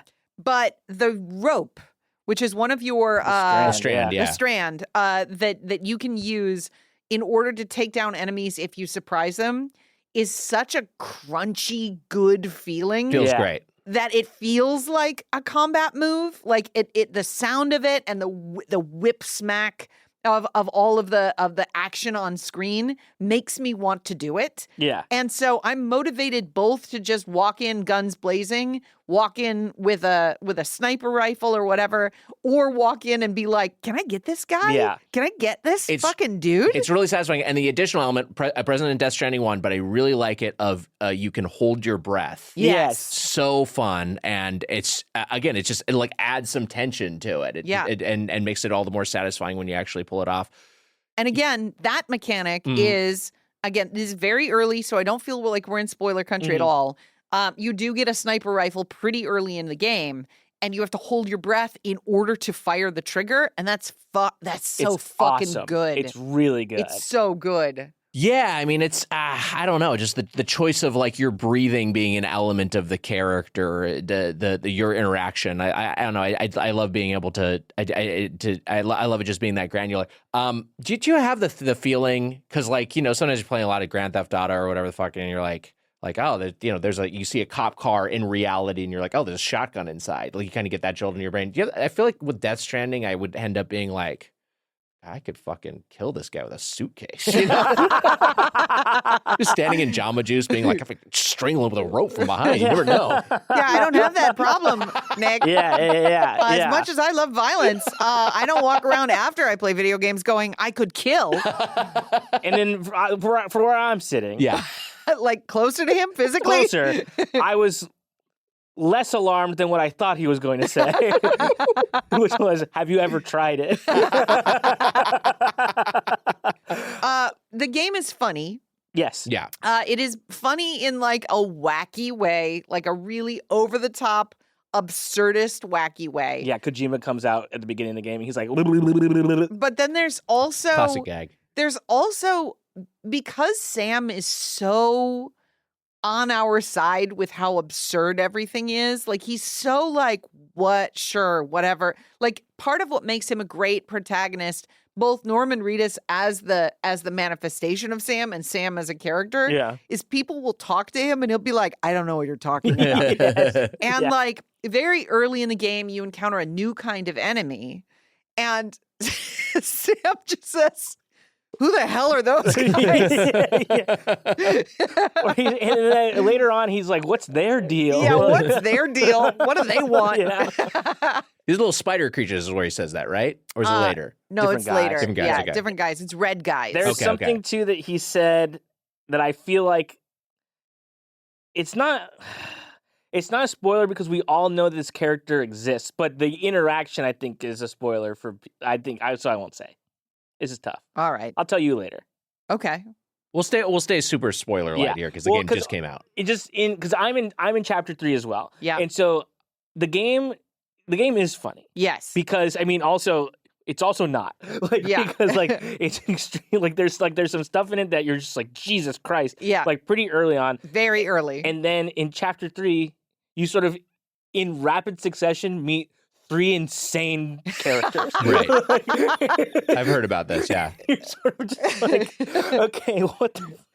Well, sure, like, great. So we're still doing this bullshit. Well, great, I love it. Well, one of those characters, I think, is Dollman, Yes. right? So Dollman is in the trailers. It's not a surprise. It is a, in the world of Death Stranding, there is the Ha and the Ka, and they're like ancient Egyptian terms of like the physical being and the soul that inhabits it. Yeah. And in Death Stranding, a person's spirit sort of possesses a very small doll that looks like a ventriloquist dummy. Yeah. And is animated, I think, on 3s or something. Like he's got like claymation animation compared to everybody's extremely smooth, fluid, 120, 60 frames per second, whatever. Yeah. Do you want to? I mean, I don't know it's the thing we talked about on Get Animated, but do you want to clarify what you mean by animated in 3s? Oh, so when you're looking at Death Stranding on a 60 hertz capable television, the animation of the characters is refreshing 60 times per second. When Dollman is animated, only him in a world that is otherwise like smooth as silk. He's animated like maybe 7 times per second. Like he's very choppy and it is very funny to look at. But also he's introduced to Sam and Sam effectively is like, okay. And he sort of functions as like Mimir does in the God of War. Yeah, Jiminy Cricket. Yes, exactly. It just kind of gives you a little like, hey, check this out. Like, all right, you could try this or something. Or he's also like, he said something kind of when you first walk out with him, and I was like, that was beautiful. That was like, so nice. I was sorry, he's already he's obviously in the little guy category. Yeah, for sure. And he's pretty good. And you can customize his outfit. Yeah, you can change the color of his clothes. I've not progressed to Dollman yet in my play, but I'm very excited to get to him and get to know him. I just because you were just talking about frame rate. I'm playing on a poverty PS5. I get just like the base level. I've never upgraded to the Pro, but I think it's running pretty well. Like I put it in performance mode. I don't know. I think it. And again, it's the power of what we're talking about with Wind Waker. It's like the power of good art direction. Like I just love the world and the aesthetic of Death Stranding, and I think it's rendered quite beautifully. Well, it's also hard to visually demonstrate the difference between the base PS5 and the PS5 Pro. Like it is not a selling point of the PS5 Pro that stuff looks astonishingly better. Yeah. The only difference that I've read between the PS5 and the PS5 Pro is that you are effectively running quality and performance mode simultaneously when you run performance mode. But on the base PS5, if you run it on performance mode, it's pretty visually identical. Yeah. I'm really looking forward to this coming to PC, I guess is why, because this is again. I mean, I guess I've already double dipped on this thing, but I will triple dip, as the port authority when this comes over to my main platform. Yeah, I mean, look, I bought Death Stranding Director's Cut on sale on my Steam Deck, thinking that I was gonna play through it again. Yep. And then life happens when you're busy making other plans and all that, and I didn't get to replay it all the way through again. But it's there for me. All that to say, I'll buy it on Steam Deck, or I'll buy it on Switch too. If it makes it over to Switch 2, it kind of seems impossible that it would ever get to the We'll Switch get a 2. Switch 2 port, I wonder. I'll get Death Stranding Director's Cut on Switch 2 if they do that. It's just it's astonishingly gorgeous. I've been playing with the photo mode a lot, which is not something that I typically do. But the things you can make Sam do is kind of fun. Like you can make a sticking out tongue face, right? And so I like to make him do that in like inappropriate situations. Hey Matt, what was the button you pressed for photo mode? Because I accidentally skipped past when it said photo mode. Oh, it's so on the DualSense controller, the touchpad. Yeah. There's two things that you can press in. On the right corner, that is the one that can make him talk and say, "I'm Sam" and all that. And then the left corner is photo mode. Oh, wow. I keep wanting to push in the two sticks because that's photo mode in other ones. Gotcha. And I wish it was that instead. I want the map to be the left press on the touchpad. I've only used the touchpad to give likes. Yeah. And I entered photo mode once and I was like, how the fuck did I do this? Yeah. And I've tried long pressing every button on the controller because there's a lot of long press to activate other modes of interaction. It makes me feel like what Kojima wants is a controller with like twice as many buttons. Yeah, he wants more buttons. For sure. But thank you for letting me know how to enter photo mode. I will say I was trying to stealth behind a guy and then I accidentally hit the "I'm Sam" button. Turned around. What the hell? That would be more scary than being taken out silently, I think. I was just in my own home hanging out. A guy came up behind me and yelled his own name. Jesus Christ.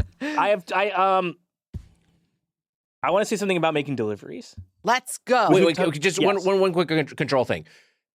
If I have any sort of minor hang up with this game, it's just a Kojima quirk of like having some weird button mapping. I haven't messed with it with remapping anything yet, but it's just like things like R1 to crouch just feels unnatural to me, you know? Yeah, that should be like circle or something. I always think of that as a face button, or maybe in some games, like an L3 or an R3. Well, what I think the reason I think that's keybound there is that it's also hold breath, right? And hold breath and pull trigger are on purpose a difficult combination to do, and I think that's supposed. If I was going to read into it, pulling a trigger on a sniper rifle while holding your breath should be harder than pressing your thumb and pulling the trigger. So you have to for the first time ever, you have to use your middle finger to pull the trigger because you have to hold your breath with your first finger. Yeah. I mean, I've definitely, dealt with games where I'm using, R1 with my index and R2 with my middle. But like, I will say that I'm sure there's a strong logic behind it and a design defense for it. I'm more just saying, like, as someone in the early hours of this game, that's like one of those things you just have to adjust to. You're talking about deliveries. You want to talk deliveries? Just to backtrack 1 second to Control. Yeah, I did buy the Death Stranding 2 controller, and it's pretty nice. It looked cool. It looked really cool. Yeah. That's great. I wish it was the Edge because I don't have a DualSense Edge. It's a great controller. And I wish they would do the special edition for the Edge. I agree. It's a heavy controller, the Edge. I know that it has less battery, and that was like the joke when it came out was like, oh, the more expensive controller lasts not quite as long. Yeah. But man, it is a nice controller to hold. I'm going to have to get me one of those one day. It's a heavy boy. Deliveries. I know we've talked about these a lot because we've done 3 episodes about their first Death Stranding. When you get an S rank, is there a better feeling in games? I don't think so. I kind of don't think so. It's really satisfying, but also a thing this game does is just repeatedly tell you you're a hero. Yes. Thank you so much for bringing that to me. Yeah. I thought I'd never see this magazine that you found on the wasteland ever again. Yeah. So last week, I think, Nick, you asked me the question, is there anything that would break your Fortnite addiction? And I went, I don't think there is. And when I first started playing Stranding, I texted you guys, I think Fortnite has ruined my brain Mm-hmm. because during the first hour of play, I was like, man, I'd rather be playing Blitz. Yeah. Like, I love Mhm. fucking Blitz. It's the new mode. My friends are playing right now.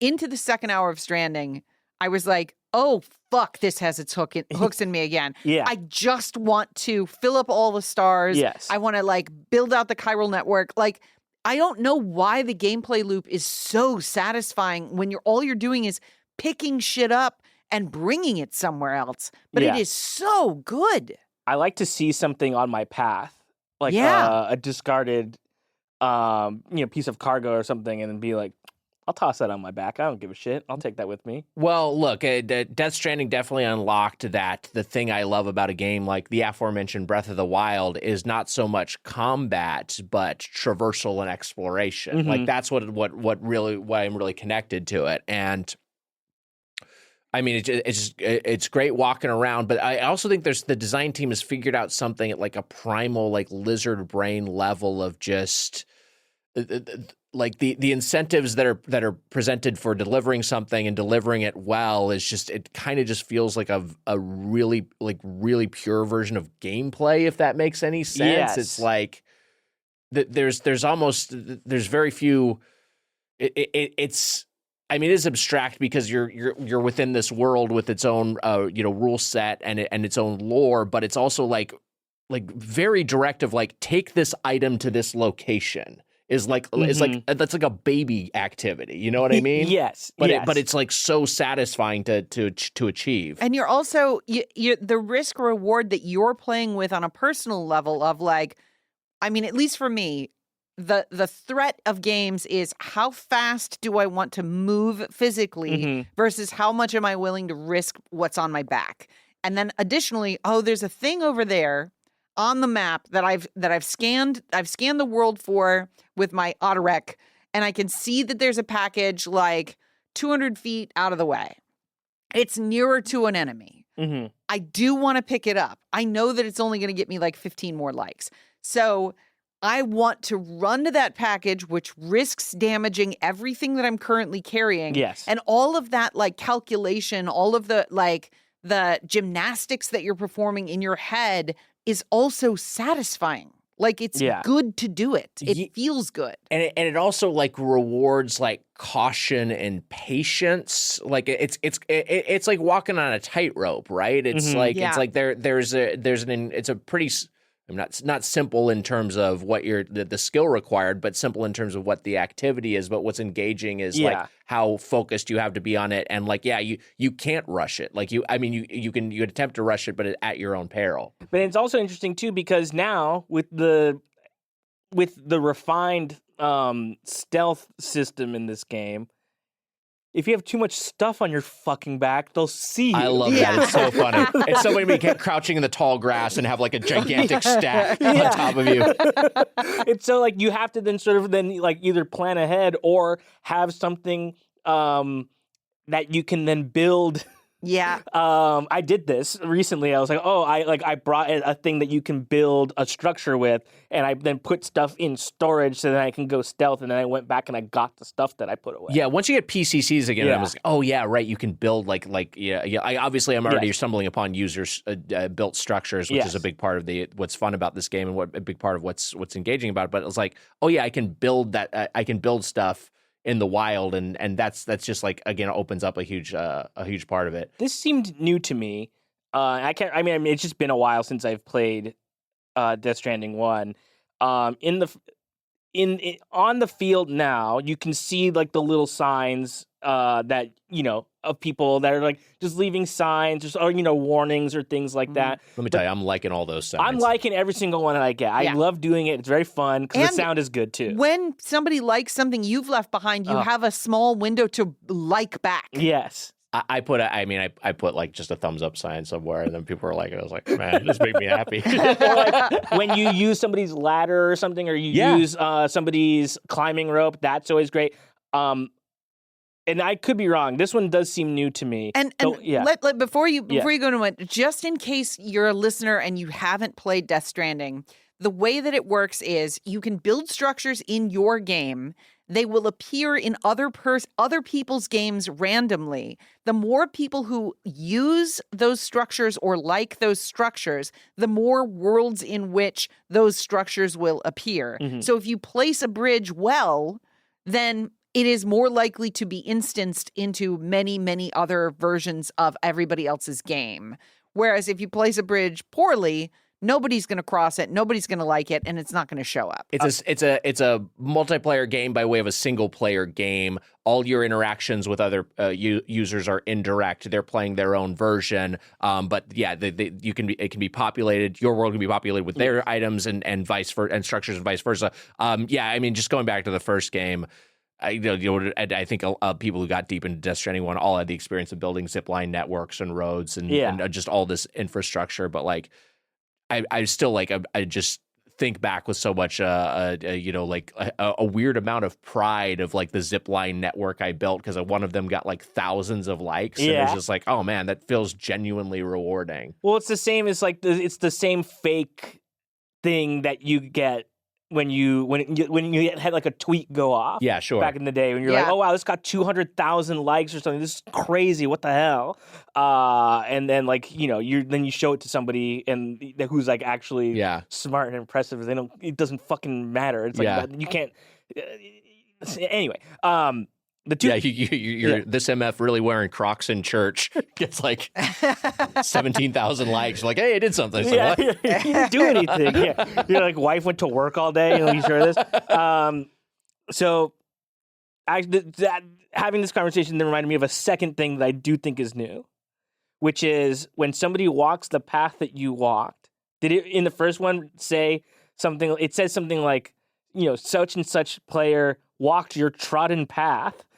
And that seems new to me. I don't remember if it was in the first one or not. Well, I think that it was something that is definitely brought to the forefront in Stranding 2 is the more people who use a path, the more the path becomes a permanent feature of the landscape. Interesting. So if tons of people are using the same shortcut, it gets worn through like a footpath on a grass lawn. Oh, okay. And so like it will deform the actual rocks to make that path smoother for everybody who is using it. Okay, so then maybe this one isn't new then, the second one, which is there's like a sign that you can put down requesting items and weapons. Yeah. Is that new? I don't remember. I don't remember that specifically. Yeah. I certainly, as far as new features go, I don't remember a skill tree at all. Like, no. That's like a completely new element. I mean, it is kind of. I'm kind of exhausted with skill trees in general in these sorts of games. But this one is like it's a pretty light touch, and it in terms of like it's not so overbearing and like becomes just like, oh, the focus of my gameplay is just trying to go through to progress through my skill tree. It's immediately satisfying. Yes. Like in the opening minutes, I was like, how is anything gonna come out this year that I'm gonna like more than this? I just like don't know. It also made me tear up once already, and it was via a music drop. Oh, sure. And as for people who played Death Stranding, low roar was like the audio, the aural focal point of the game's sound. And in between this game and that game, the singer of low roar passed away. And I was like, oh man, when I think about Death Stranding, I think about that first musical drop where that needle drop of Don't Be So Serious, right? And how much of a vibe that was. Yeah. So when this game in the first couple of hours drops a different low roar track, I just fully teared up. Yeah. Because I was like, oh man, this score meant a year or two for me of like listening to it. I even transferred the entire soundtrack to mini disc and was listening to it on mini disc for a while. Yeah. So when that song popped up, I just felt like, again, that 6-year passage of time being so intense. Yeah. And yeah, I don't know that I've ever gotten teary from a needle drop in a video game before, but boy, oh boy, did it do it.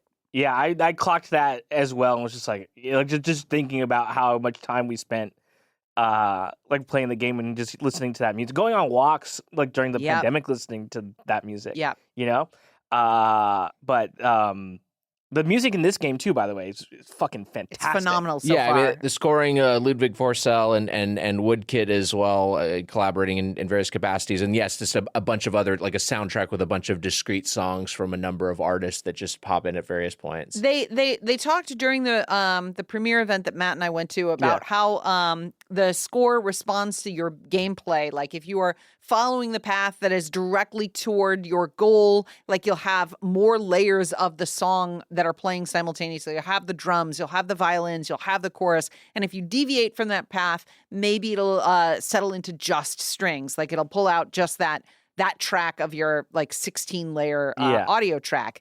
The place where I noticed it, like having been told, I was like, oh yeah, it's this thing. The place I noticed it was combat.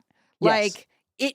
Like having a musical, like having a score where like I shoot a guy and there's like a dum dum dum dum, and then I hide and it goes back into like quiet mode on the music. I was like, oh, he's achieved the feeling of watching a movie that has a score that is scored to the action. Yeah. But from backwards. And I'm pretty sure that other games have done this previously, but the specificity and the intensity of it in Stranding 2 is great. I also like the specific cinematic like camera moments that you'll get in it too, because it's like you don't need it. You don't need it, but it just kind of fucking rocks. Like it makes it seem so fun and cool. Well, the first time you do it, so one of my favorite things in a film is like usually when the composer's name comes up in the opening credits, there would be some flourish in the score that gives you just like a wink almost. And that's me. Yeah, and in this,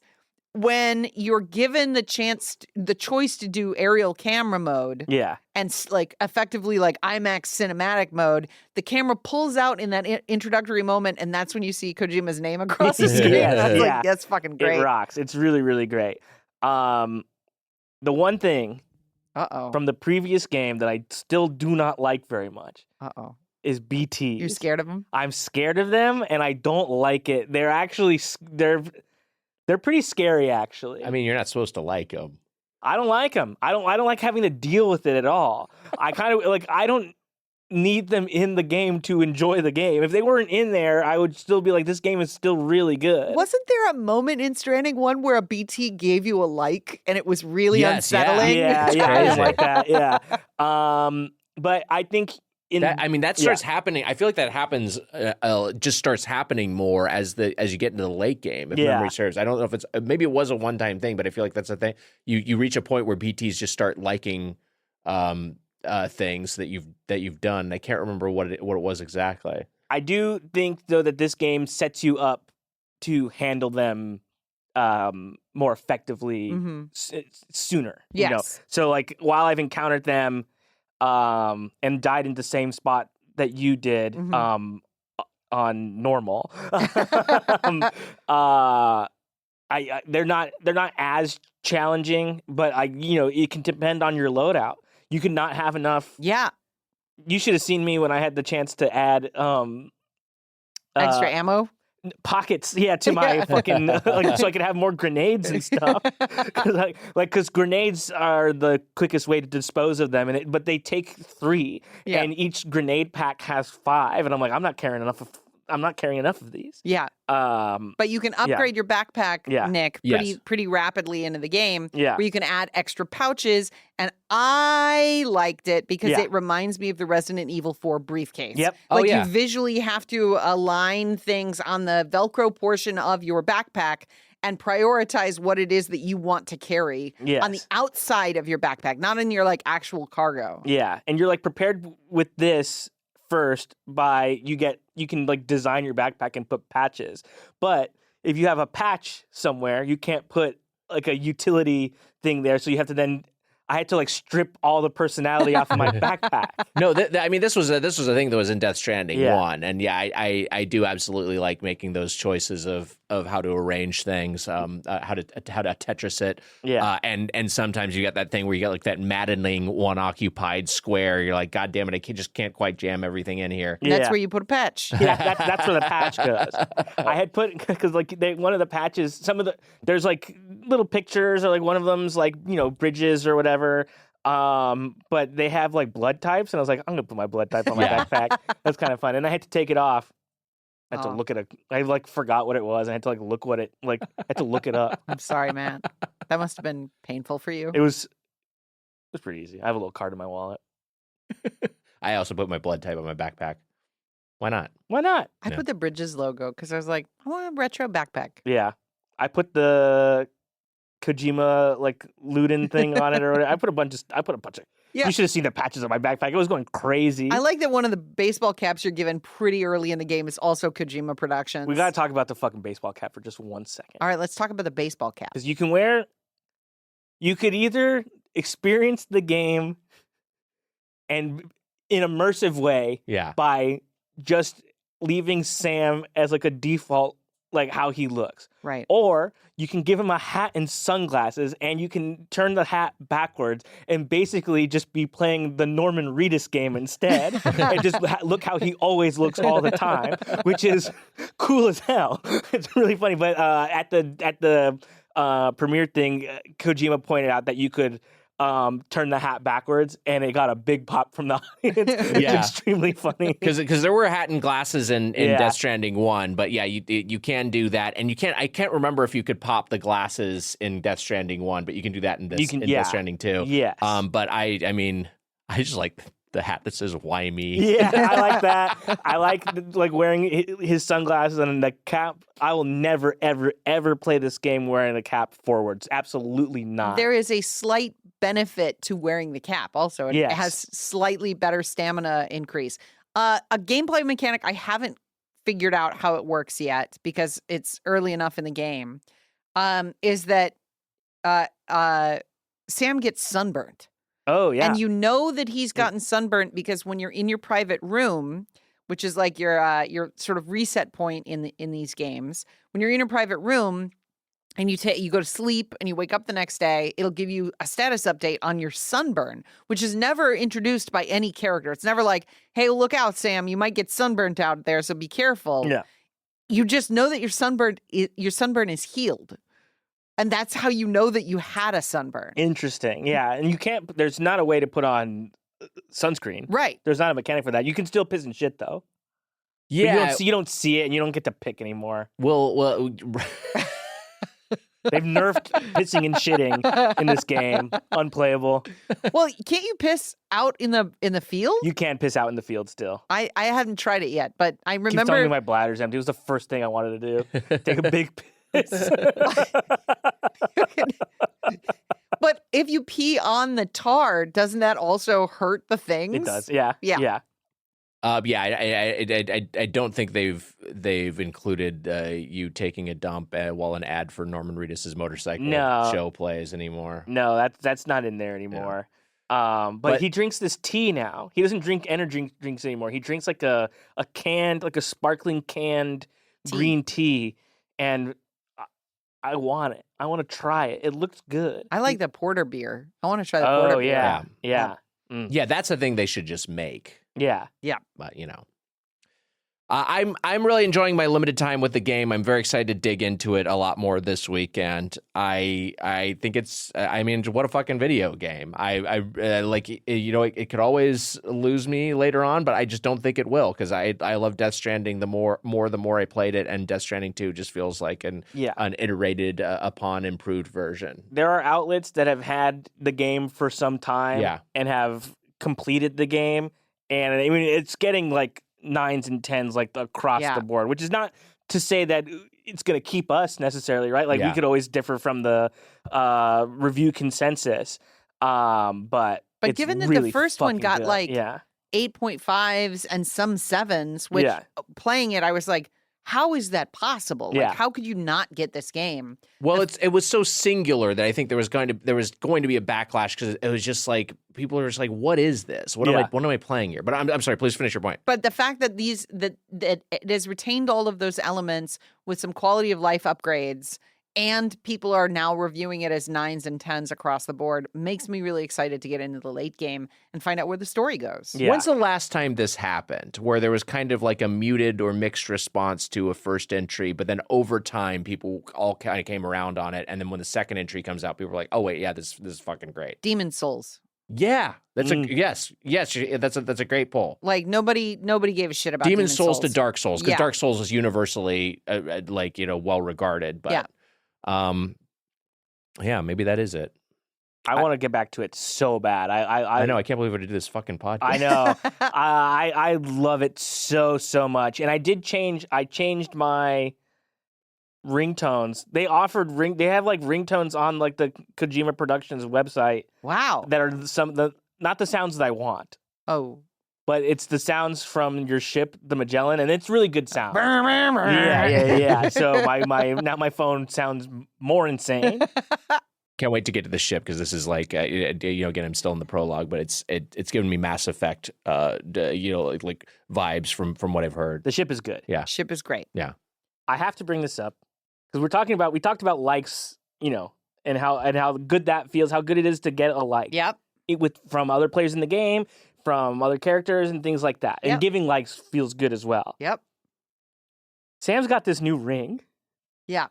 And it's like an aura ring. It's like an aura ring, but it's also like his phone kind of, right? Where it's Yep. like it's his communicator, and you can like see like where you're going and manage all your stuff. It's your pause menu as well. Mm-hmm. So every time you press pause, Sam puts his thumb up and is basically giving you, the player, a thumbs up while you're going into the pause menu. And I just gotta say, I feel like $1 million every time I press pause. It's pretty good. I love it. It also happens so fast Yeah. that it almost feels vestigial. Yeah. Like it's not like he brings his thumb up in a camera and then you enter the pause. It's like the way that like if you were recording a video, the moment right before you hit pause in a video on your phone, like that same gesture is how fast he brings up his thumb so that you can hit the pause menu. Yes. And it's kind of blurry even. Yeah. It's great. It's just, I don't know. It's like seeing a cool guy do a big thumbs up. What's better than that? Imagine he gave you a thumbs down. That would be tough. That would feel really bad, and then I probably wouldn't even like the game anymore, if I'm being honest, if he was mean to me like that. It just happens one time with no explanation. I can't wait for the game to wish me happy birthday. I'm so excited. Yeah, first thing you do is put in your birthday. That's right. You know it's coming. It's at some point. My birthday's in August. I guess I may get it while I'm playing the game. Wow, there you go. Yeah, I should have put that day. Yeah, for sure. Like today's my birthday, actually. What's a little lie? I know you're lying. Thumbs down. Psycho Mantis comes into the game.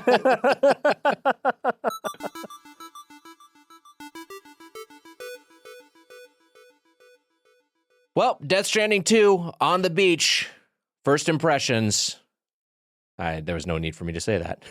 We just did it. Yeah, hey, you know what? In case you were fucking confused, you little dipshit, that's what we just did, okay? Calm down, sweetie. That was just what you just listened to, okay? Sometimes you take a tone with the listener that I don't approve of. I just need to keep everybody in check. I feel immense gratitude that anybody's listening to the show. No, me too. But there's got to be one dipshit that's a little confused. What was that? What was I just listening to? Let me say this to that idiot. It's okay, baby. Shh. What? It's okay. It's okay. We love you. Yuck. Daddy loves you. That's worse. You- That would you upset ranch. She's covered her mouth. Yeah, Nick calling himself daddy was pretty tough. All right, that was our first impressions of Death Stranding 2 on the beach. Fuck. Daddy loves you. It's time for the question block. Ding. All right, this first one is from Silent Martyr. Hey, And Silent Martyr. Silent Martyr writes, if you guys had to pick a game to learn a speed run of, what would it be and why? I have an immediate answer for this. Go for it. Tony Hawk's Pro Skater. Because there's a speed run mode in the 1+2 remake that they did a couple years ago, highly anticipating it in the 3+4 that's coming out soon. And you can do it, and I know the warehouse, the first level, the warehouse level, like the back of my fucking hand. I know exactly what I'm supposed to do. Mhm. I can complete all the tasks in that level in like 40 seconds, which is not fast, actually. You get 2 minutes. Mhm. Some of the ones that I've seen are staggering. It's unbelievable. Yeah. If I can get it lower than 40 someday, I'll hopefully record it. Like the screen recording will be one of my great achievements of my life. That's great. But I like to try to get my score lower than 40 when I can. I have 2 answers. One that is my my video game answer. Yeah. Which is Sonic 2. Ooh. I think it would be really fun to be a speedrunner at Sonic 2. Yeah. But my second answer is Gran Turismo, because I'm like, if you became good enough at Gran Turismo speedrunning, like if you could like master those tracks and come in faster than anybody in the world, Yeah. could that translate to a real life skill? I mean, it did, didn't it? Like for that, like in that movie. Yeah. But That's based on the guy that did that. But like, so if you actually became a speedrunner at Gran Turismo, would that make you a good driver? Could you then become a race car driver? I don't know. Nick, what's yours? It's a great question. If we're talking, doing a bunch of skips and just breaking the shit out of the game, I mean, I love watching the Baldur's Gate 3 like 4-minute speed runs where they just have all these insane skips that involve placing like explosive barrels on specific, like points in the world to skip large swaths of progression and just get immediately to the nether brain. Those are so awesome to see. That's my favorite game. So it'd be fun to mess around with those. But if we're talking about like playing it like kind of straight up, I shouldn't say no skip. With like we're talking like a glitchless run. Mm-hmm. I think I'd probably just go OG Super Mario Brothers, Ooh. like the very first Super Mario Brothers, because I know Super Mario 64 has a thriving speedrun community, but like Super Mario Brothers was a game that when I was a kid, me and my friends would speedrun without realizing that's what we were doing. Like that was like before there was like a like that was a term that people were saying. It at least was common in the zeitgeist, and so. Just the idea of like trying to get through that game as quickly as possible, with warps or without warps. And it's also a game I know really well. And it's also a sort of progression that's extraordinarily linear. So it's really easy to, wrap your head around from a speedrun perspective. Cool answers. Great question. This next one is from Logger B, and Logger B writes, Hi, Logger. What's up, Logger B? with all the new DLC coming out years after initial release, what traits would bring you back for a DLC? So, like, think about, like, Elden Ring and Shadow of the Erd Tree. That was, like, a year and a half or something? Like, it was, like, or a while, at least. This Kirby one that's coming out for Switch 2 that I'm very excited about. It's a pretty significant chunk of time in between release and then the base game. So wait, is this a like what would bring me back to a game that I maybe didn't love, or I guess what's worth it to go back when they add DLCs so late? To me, it's something like Kirby, where like there's like not just like cosmetics or like a new level or something. It seems like there's like a whole new story that they're adding to the game as well. Yeah, I feel like I need like substantial new content, not just like another character that I can play the same game again with, you know? Yeah. I would return to a lot of games if you could purchase a speed slider. And I'm not joking. Like, so that I could set movement speed at my ideal speed for that game. Mm-hmm. Like, if I could move through blueprints at 45% faster, like physically in the game. There are a lot of games that I would probably return to just to be able to play them with slightly faster movement. That'd be an interesting one. Like fucking Mario Odyssey at Sonic speed? Fuck, that would be great. Sonic Frontier speed? Yeah. You know, also, like, you can date characters you couldn't date before. I'm always into romance in games. It is true. If they just added more romance. I was just like, you know, hey, there wasn't dating in Metaphor Refantasio originally, but like now you can date. And I was like, all right. They See what added happens. it? No, I mean, like if they added that in the DLC, I'd be like, I wasn't excited about it or anything. no, but it's like, yeah, like if they had like, hey, there is actually an addition, there's an additional epilogue, or there's like a whole new, you know, those areas are pretty substantial. So if there was it would be enough if there was a whole new area, say in Metaphor Refantasio, there's like basically a whole new town where you had to go and you had that set period of time to try to solve their problems. And like if there was one more of those, that would be enough. But then if they also added dating, you know, I might play more of the game. I used to get like during the Batman Arkham days, like in particular, like Arkham City had some great story DLC that I really, really loved. But then they also would add like sort of like new modes, kind of. They do like a sort of like not a horde mode, but like a time-based, wave-based fighting arena mode, and I'm like, I don't need this. I don't like this. I just always want more story. That's like the number one thing. So like with something like Shadow of the Erd Tree, I'm like, just like a whole new area. They basically just made. I mean, that is just pretty much a whole new game. Is the thing. That's Elden Ring 2. There was a version of that could have just been a straight up sequel. Yes, that's like so. It's obviously the most labor and time and resource intensive to build out entirely new environments, have new story, have new gameplay mechanics, all that sort of stuff. Which is why a lot of times it's just remixed existing elements. This next one's from Michael P. Hi, Michael. What's up, Michael P? In the movie Yesterday, a man gets hit by a car and wakes up in a world where the Beatles never happened. Only he remembers anything about them. What video game property / series would you feel the saddest about if it was erased from history and only you remembered it? My answer is Kingdom Hearts, because there's no way I would be able to do what he does in the movie Yesterday, which is pretend he's the Beatles now and become very successful. I could not, from scratch, make Kingdom Hearts 2. It would be a disaster. That movie is insane. Yeah, just a crazy... Have you seen it? No, I haven't seen it, but it's a crazy... Have you seen it? I've seen everything about it. Haven't you seen Yesterday? No, I've never seen it.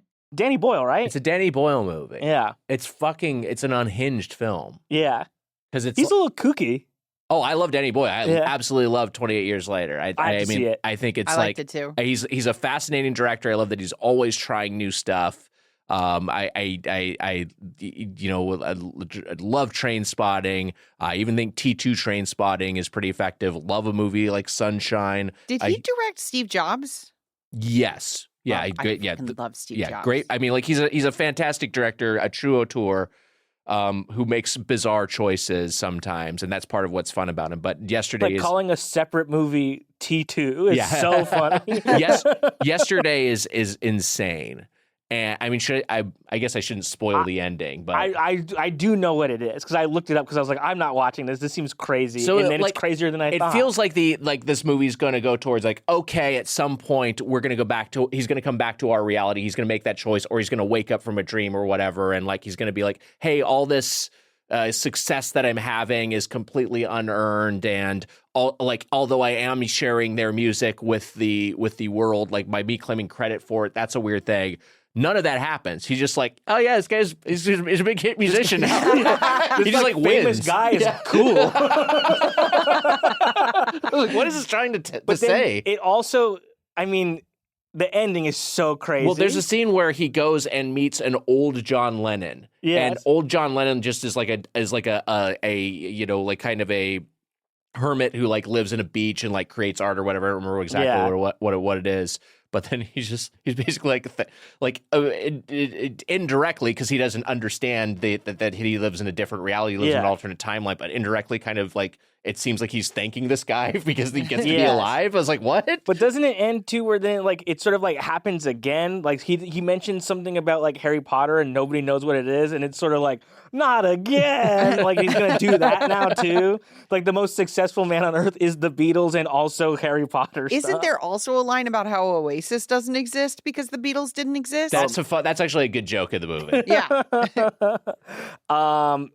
So my answer is Kingdom Hearts. What would you guys be sad? I would be so bummed if Street Fighter didn't exist. Ooh, good one. Because like many of like my core memories of my childhood are like playing Street Fighter and like the sort of energy of that moment sort of internationally. Mm-hmm. And if that just didn't exist, I'd be like bummed. Yeah.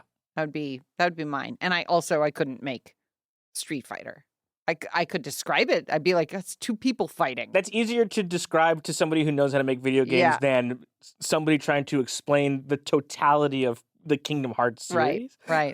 My answer is not a game, but a guy. Wario.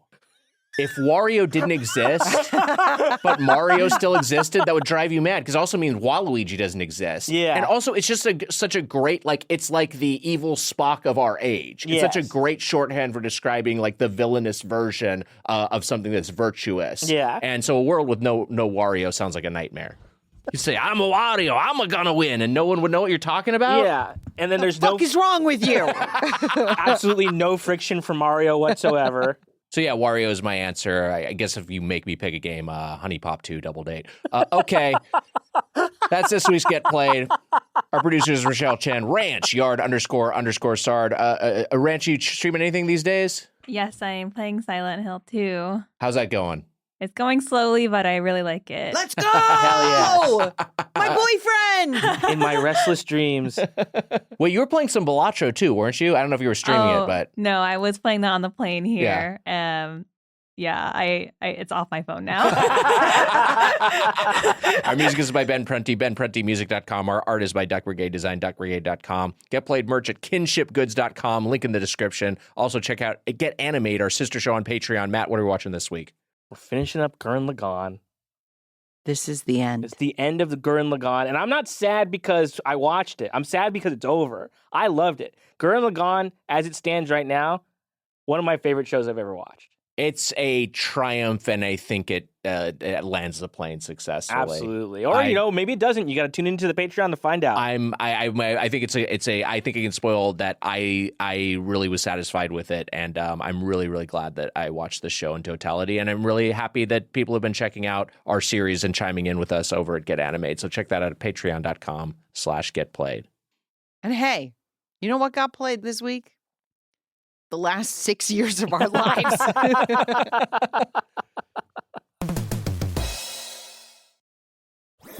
That was a HeadGum podcast. Hi, I'm Alana Hope Levinson. And I'm Dan O'Sullivan. And this is The Outfit, the new podcast from Higher Ground and HeadGum. We're two journalists who are slightly obsessed with the mob and organized crime and other nefarious stuff like that. Every week, we're going to bring you a story about a mobster. Some you've heard of, some you definitely haven't. But all of them are going to help explain why America is like this. See, the mob explains all sorts of things, from milk expiration dates to why we got into Cuba to Las Vegas. Gay bars. Who knew? Who knew? The mob's involved. All that and more. Subscribe to The Outfit wherever you get your podcasts and watch video episodes on YouTube. New episodes every Thursday.